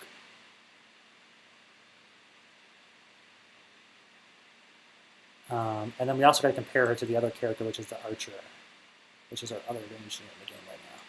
So archer is a 2 cost for a 2/4, which makes her a fairly expensive archer, but she's a lot more resilient at 4. So she's got a lot more life than the 1 cost archer is. Like the skeleton archer is a 2/1, and the goblin archer is a 1/2, and those both cost 1. So just balancing wise, I'm trying to think of for 3 mana. Another idea could be we could ratchet her down to 2 and then make her considerably lighter in stats. So those are a couple options. But even right now, I mean, maybe even this would be too much. Like if she's going to have a power on top of that, she should probably be a either a 3 or a 4, maybe even a 4. Let's try a 3/4. That might be more appropriate for her stats, given that if she's going to have a Warcry ability as well. All right, let's see what we've got here. We've got some discussion going from the players. I'm going to take your guys' feedback into consideration. Okay, see my comment about 3 lines down from that. Okay. Oh, here we go. I see. I missed this comment up here. Oh, geez, that Warcry is nuts. Why not just 2 damage to any unit? Okay. No, she hunts for the biggest, baddest bounty. Ah, okay. I see the concerns here. Interesting. Okay. So Imsakrella's spirit, the spirit of his ability is not to make the card super complex per character, but to have the huntress focus on the biggest character to hunt. I actually like the spirit of that because it kind of focuses on like the idea that she's like this, brazen warrior. She's hunting for the biggest prey. She wants to go after the thing that's got the most honor to it. I like that. And I think we can work that in, though, with the targeting conditions versus having it so segmented. So now that I understand your need with that, we can work with that. Okay. Okay. And then Meltros also says maybe lower her power and health to 2 and 5. Typical Meltros comment. Okay, good. All right, so we're getting this Orc Huntress down. We're gonna make this Orc Huntress happen. I'm excited now. Okay. All right. So the spirit of Imsakrella's idea was that she hunts for the biggest, baddest thing. So what we can do is have a Warcry that has her auto shoot or try to attack the biggest, baddest thing. So we just need to have a way to define what's the biggest, baddest thing, and then we can determine from there. So we're probably going to have to create a unique targeting method for that. Okay, so let's start off with, first of all, giving her a Warcry that deals damage, just to kind of test and see the feel of this. And I think I've got one that we currently use on the, which character is it that does this? It's the Bandit. Bandit Cutthroat. Warcry, deal 2 damage to closest enemy. Okay, so that's what I want. Ooh, that's another cool idea. We could have her, when she kills something, we could have her also get an extra free shot. That could be a fun ability, making it so that if she kills something, she gets to attack again. Although that might be really powerful to range unit. Okay, so Warcry, let's try that. I'm just curious what it's going to do. Orc Huntress, Warcry.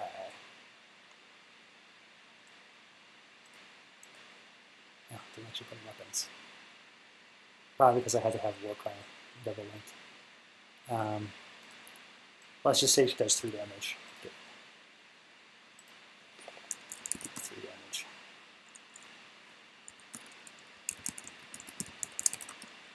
60. Okay, so we're going to start with this. This is not the permanent ability. I just want to get a feel for testing it to see if that even works as a starting point. Dex, test play. I'm going to call this test Huntress. Change this to unit or Huntress. Huntress. Here we go. Save. Maps. Okay.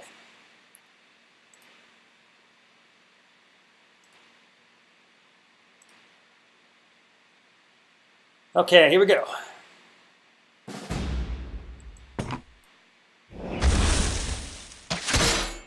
Okay, that's using the throw animation, but okay, that worked. Okay, so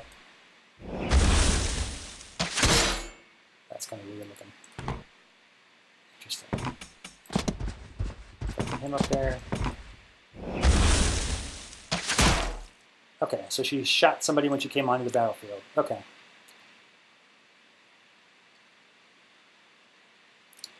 Okay. So we need to figure out a way to make this ability adapted. So we're going to go ahead and go back to Warcry abilities here. Triggered abilities. Warcry. And that one was, what do we call that one? It was deal damage or throw weapon. Yeah, we want to change this. Copy. Warcry. Let's just call it Huntress for now. And hit save. And then, okay. All right, so currently this one works by targeting the closest enemy. Now, we want to make it so that the Huntress goes after not the closest enemy, but as Imzucrella described it as the biggest, baddest prey. And I'm trying to think how he grouped it before. It's something like, okay, here we go. Animal, then undead, then dragon. Okay, but could we define the biggest, baddest prey in some kind of other way is the question. So how else can we define who she would auto-attack as far as the biggest, baddest prey? Is biggest, baddest prey the character with the most power, for example? Or the character that has the most life available, for example?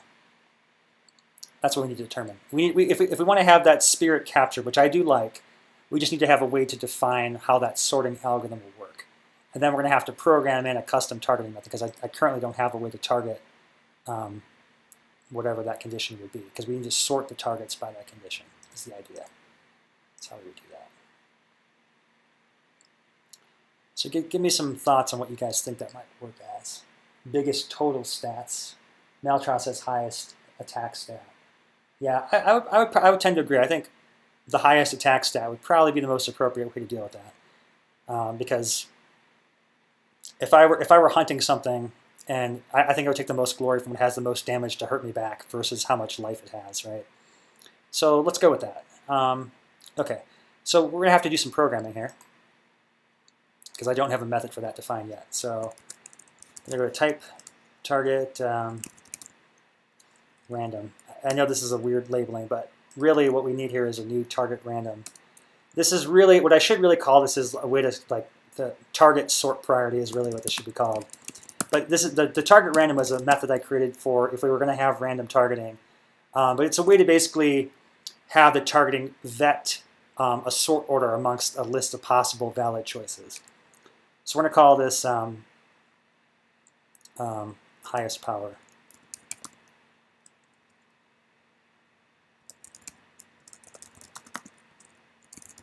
Target highest power. Okay. Okay, and then we'll go back into here. Okay. So here's where I define the target types. So we're going to have to create one for this one.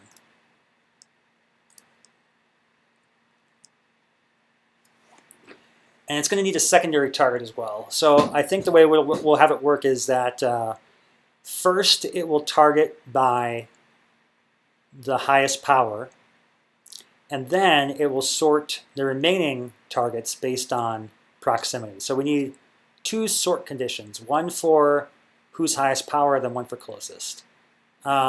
But for now, let's just start with the closest, or the most power. So I'm going to create a new condition for this. Else if. Okay, so we need a condition for target highest power. Okay. Sorter targets.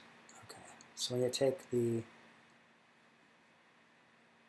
targets and sort them based on that attribute. So I'm trying to think how we could do that. We're going to have to create an algorithm that sorts these guys based on their available power. Okay.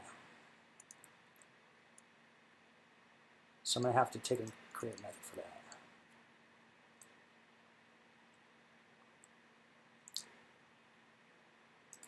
I think I'm going to make another parameter here. I think the best way to do it is to reuse this existing method because we're going to have it ultimately do both. Add a parameter for attribute type.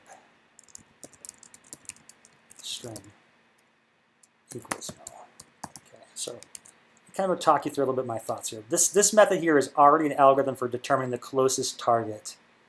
But what I want to do is add an additional property to sort by something we can pass in as well. So I'm creating a new, for those not familiar with engineering, this is a function method call. These are the parameters of the function. And I want to be able to pass in a new piece of information to factor into the logic we're going to write.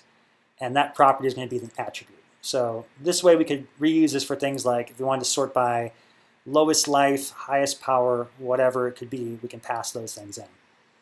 And then we're also going to pass in another sort condition, which is going to be sort condition string, and that will also be null for now. And then we pass, these are defaults so that we don't affect the existing functionality. We're going to basically just extend this method. Okay. Okay, so, and here's where it's doing the sort-ons here. Good. Okay.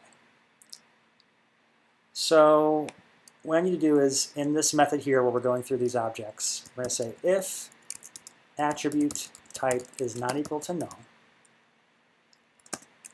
then we're going to say targ.attribute,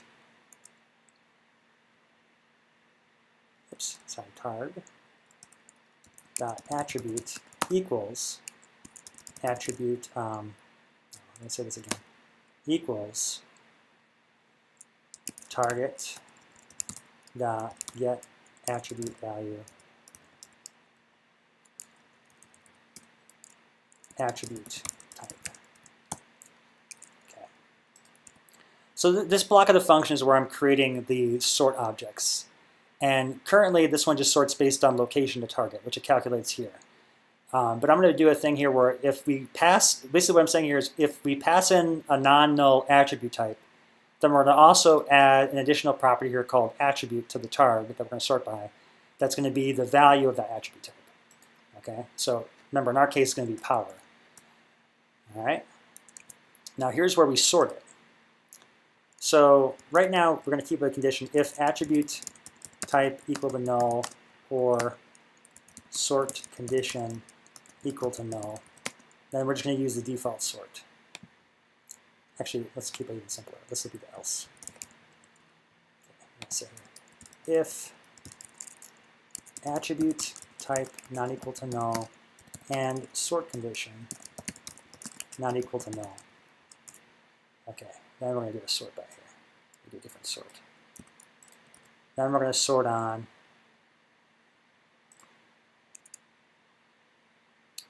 okay.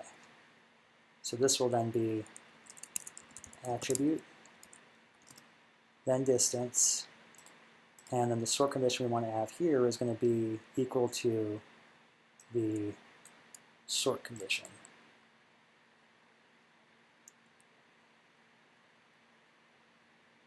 I'm trying to think how to work that. Sort condition. Let's just do it like this, sort condition. Okay. Okay, so then here this will pass it in so we can sort it according to those other parameters. Okay, excellent. Okay, and now we've got this function set up to sort the targets based, if we provide the attribute, we're going to also factor that into the sort, and then we're going to sort it according to this condition here. Okay, I think that's going to work. Let's undo this here. I think I can just reuse this exact block as is and just pass in the additional parameter. Okay, so what we're going to say here instead is, okay, if target random equals to target closest, or target random equal to type target random dot highest power. Okay, I'm going to pass in this. And then in this sort logic here, we're going to say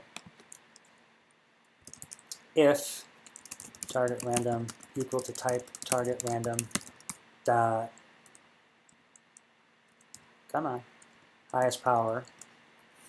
I'm going to do something special. Otherwise, we're going to do the default.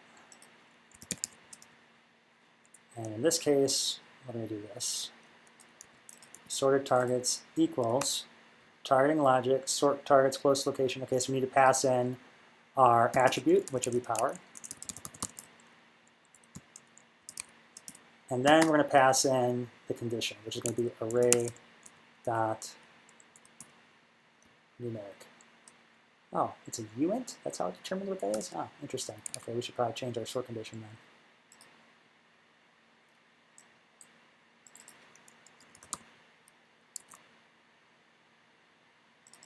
I don't know if uint could be a 1, it could be a 0. There we go. Okay, that should fix that. Okay, cool. So that fixes the logic. So that should do the thing we need to do. Now we need to do a couple other things. Currently, the targeting method is not programmed into the definition layer, so we're going to have to add that to it. So I'm going to go into the definitions table editor now and change that. Definitions editor, local store. So I can modify and add that. Okay, browse data. So this would be under type target random. Okay, so we need a new one. We'll call this highest power. And I'm going to have it correspond to that type key. Type target random dot highest power. Apply. Okay, and then the last step we need to do is republish the definitions editor because the code currently is not compatible. We have to actually make a code change here, so we have to recompile that editor with those code changes, and then this should work.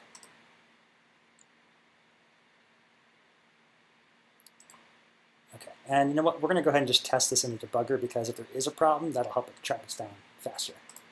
All right, while that's compiling, let's check our comments. I would say highest stack or biggest total stats. Okay, so no new comments yet. All right, so I'm attempting to accept your challenge here, mzuccarella, and make this huntress hunt the biggest, most powerful threat, and specifically the closest powerful threat. So we're going to see if this works as expected. Okay, debugger's ready. Launching, and here we go. All right, so we need to go back into that ability, triggered abilities, and we're going to go to the Orc Huntress, power, which was Warcry, Huntress, and we're going to change this to our new one we created, which is highest power. Oh, and there's a bug. So, see, this is why I'm glad that we tested the debugger. Type, oh, jeez. Okay, so I made a mistake here. I typed something wrong.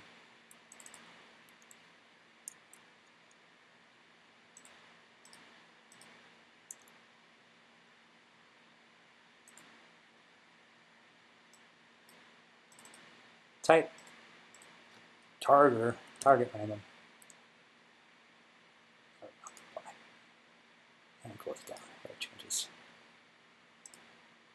All right, one more time, folks. Debug again.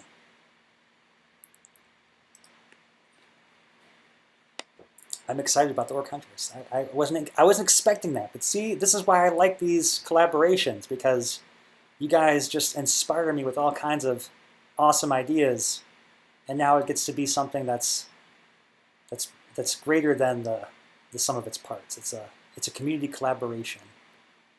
It's special. It's meaningful. Okay. units. Oh, sorry. Triggered abilities first. Triggered abilities. All right, now let's go back to that Warcry and attempt to reassign it to what it should be. So we wanted Warcry, and this was going to be the Huntress ability. And once again, we're going to attempt to change this to highest power. There we go.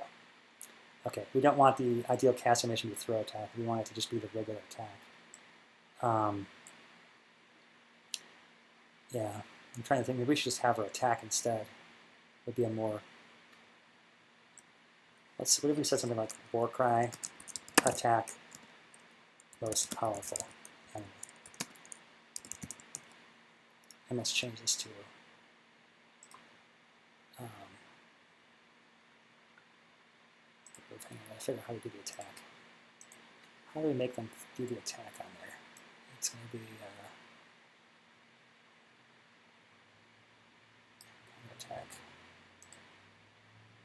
attack contacts. That's it. Warcry Huntress.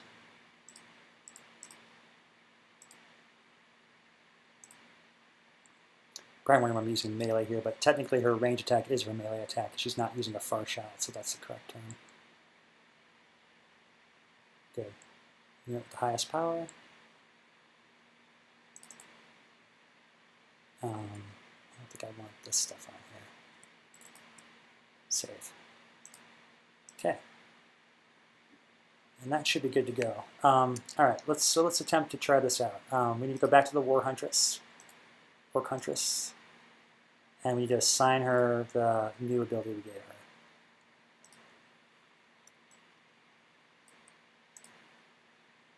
Okay, we want her to be Warcry Huntress.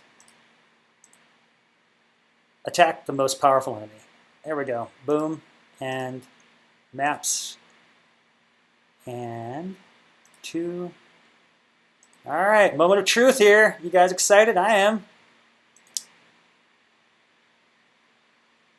Okay. So the closest enemy will be the paladin or the cleric here. The most powerful enemy is the troll. She should attack the troll. She did not. You didn't do what I told you to, Orc Huntress. You attacked the cleric instead. Also, I'm not sure what the animation glitch is there. That will require some investigation. Interesting. Okay. I think it's because I have his cast put in there. I'll just turn that off. Okay, so why is she attacking that character there instead of the one I told her to? That's interesting. Very interesting indeed. Very interesting indeed. Okay. Let's go back and fix a couple things. Let's see if we can get this done. We got about 10 minutes left to get this done. I'm hoping we can finish her up. Warcry. Huntress. There it is. Yeah, turn off this is cast. That's probably what's causing that first problem.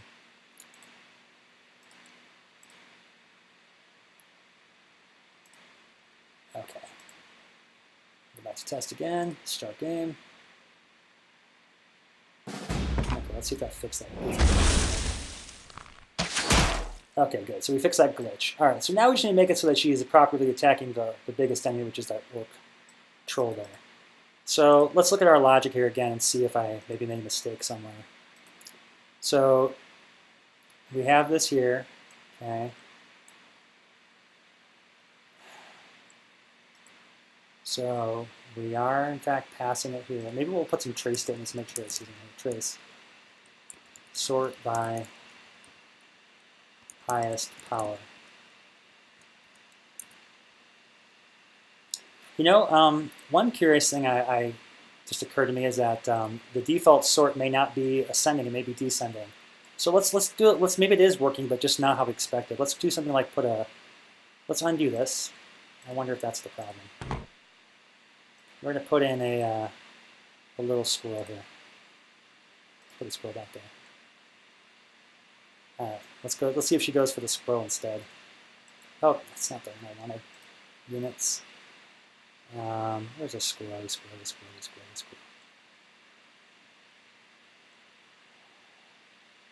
Here, we'll put the rat in there. He's a one there. Okay. Okay, so let's see if she goes after the rat. Then we'll at least know that we've got the right path here. Okay. And there's the bug. All right, so the algorithm is working, but we neglected to put in the sort by ascending parameter, so we're going to need to add that to it. Okay, so the thing is, I'm not quite sure how to do this where it's how we pass from ascending or descending. Let's just do it this way.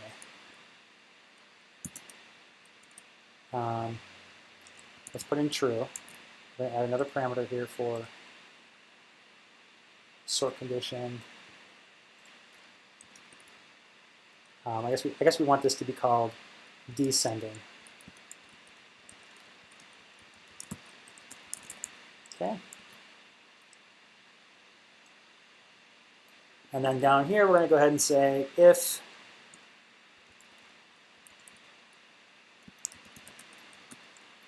descending is equal to true, maybe it's a little different,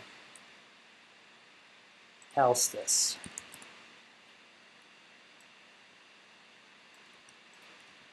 And then here, we're going to go ahead and put in this array descending. There we go. Okay, here we go. Let's see, that should fix it. Put pass in true in that targeting there. Yeah, okay, good. All right, now we got it descending. So now she should go for the biggest. The biggest, most powerful prey is who she goes after.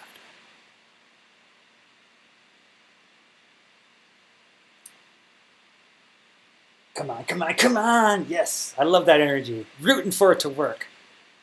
We're gonna make it in time. We're gonna do this. We're gonna do this. Okay, here we go. Maps.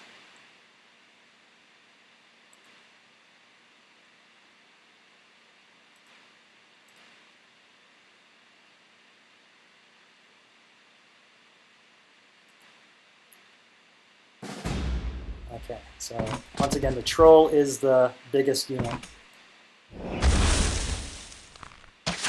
Yes! Success! That was fantastic. She went for the biggest prey. All right, so we got the algorithm working. Excellent. Very exciting. All right, so there you have it. Very exciting. All right, so she goes after the biggest guy. Yeah, that's not a bad power. She's a little bit higher cost, but keep in mind that she's pretty powerful for a range and it being at a 3-4, a little bit low in the life, but now imagine that synergized with the Orc Battlehorn and the fact that you're getting an extra 3 damage on arrival, so you're kind of getting like a free 3-shot with her as well. Not a bad balance there. That's actually a pretty solid unit. And of course, we could experiment. We could try giving her other abilities or other powers, but already I think that's not bad. It's on the high end, but it has some strong advantages. The fact that you've got a permanent 3 range attacker is really strong. Yeah. I liked your suggestion a lot, Imsacrella. I hope you feel your power was represented well in the spirit that you wanted, and that we were able to get that same effect with a little bit less verbiage there. Yeah, Orc Huntress. Wow, that was exciting. Yes. Okay. All right. So let's just do a quick summary today about our kind of what we talked about here. So today, let's see, did we beat our record of 4 cards? That's what I'm curious about. All right. So we made Lightning Elemental is 1, Battlehorn is 2, Plague is 3, Dagger is 4, and the Orc Huntress is 5. We've made a new record. 5 cards in one stream. That's exciting. I'm excited to have hit a new record. Yes. And one of those cards was a totally impromptu, on-the-fly design by the community, which makes me even more happy. So not only will you be getting the Orc Battlehorn, you'll be getting our first Orc. I guess it's going to be our first playable Orc card. Yes, the Huntress. Yeah. And a very appropriate, well-spirited power. I like the idea of attacking the most powerful unit. It really goes well with the character. I like it. Excellent. Woohoo! Yes, success! All right, well, that was a very successful development stream today, and super stoked to do that with you guys. To kind of give you a quick wrap-up again, for those who may have joined midstream and don't know at all what we're talking about here. My name is Ross Shabilsky, founder of D20 Studios. The game that we're building here today is called Summoner's Fate. This is our website. It is a top-down adventure deck builder game, so turn-based tactical RPG mixed with card-based strategy, exploration, very D&D-esque kind of feel to it, but really quick and accessible gameplay. Our pre-release is available now, exclusive on our website, so if you guys are interested, you can get that. Join us in the playtesting. We've got multiplayer PvP working right now, as well as battle versus AI. After next week, I'm going to be focusing exclusively on the single-player procedural adventures.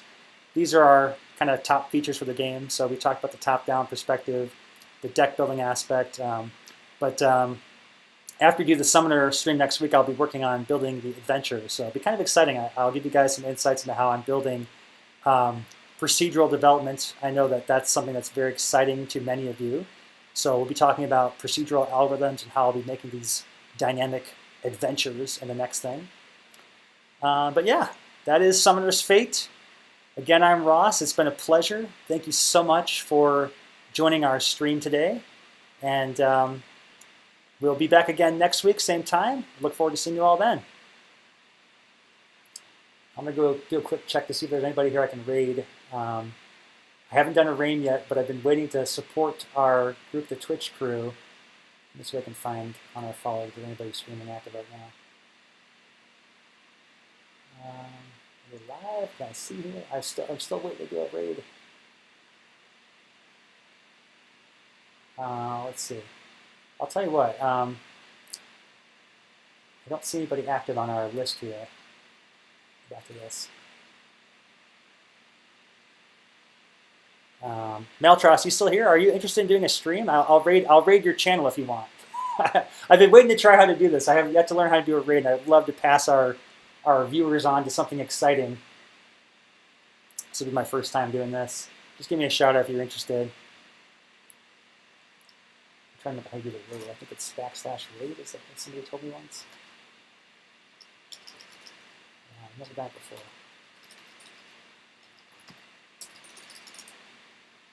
Okay, well, maybe we'll try that next time. Okay. Yeah. All right. Well, I don't have any channels to raid, but we'll try that next time. I would like to try that out in the spirit of the streamer community to support our fellow streamers and doing a channel raid. So we'll try and do that next time, guys. And once again, thank you so much for joining the stream today. Really appreciate it, and I will see you again next week. Okay. Should close it out. Stop streaming. Oh, stop.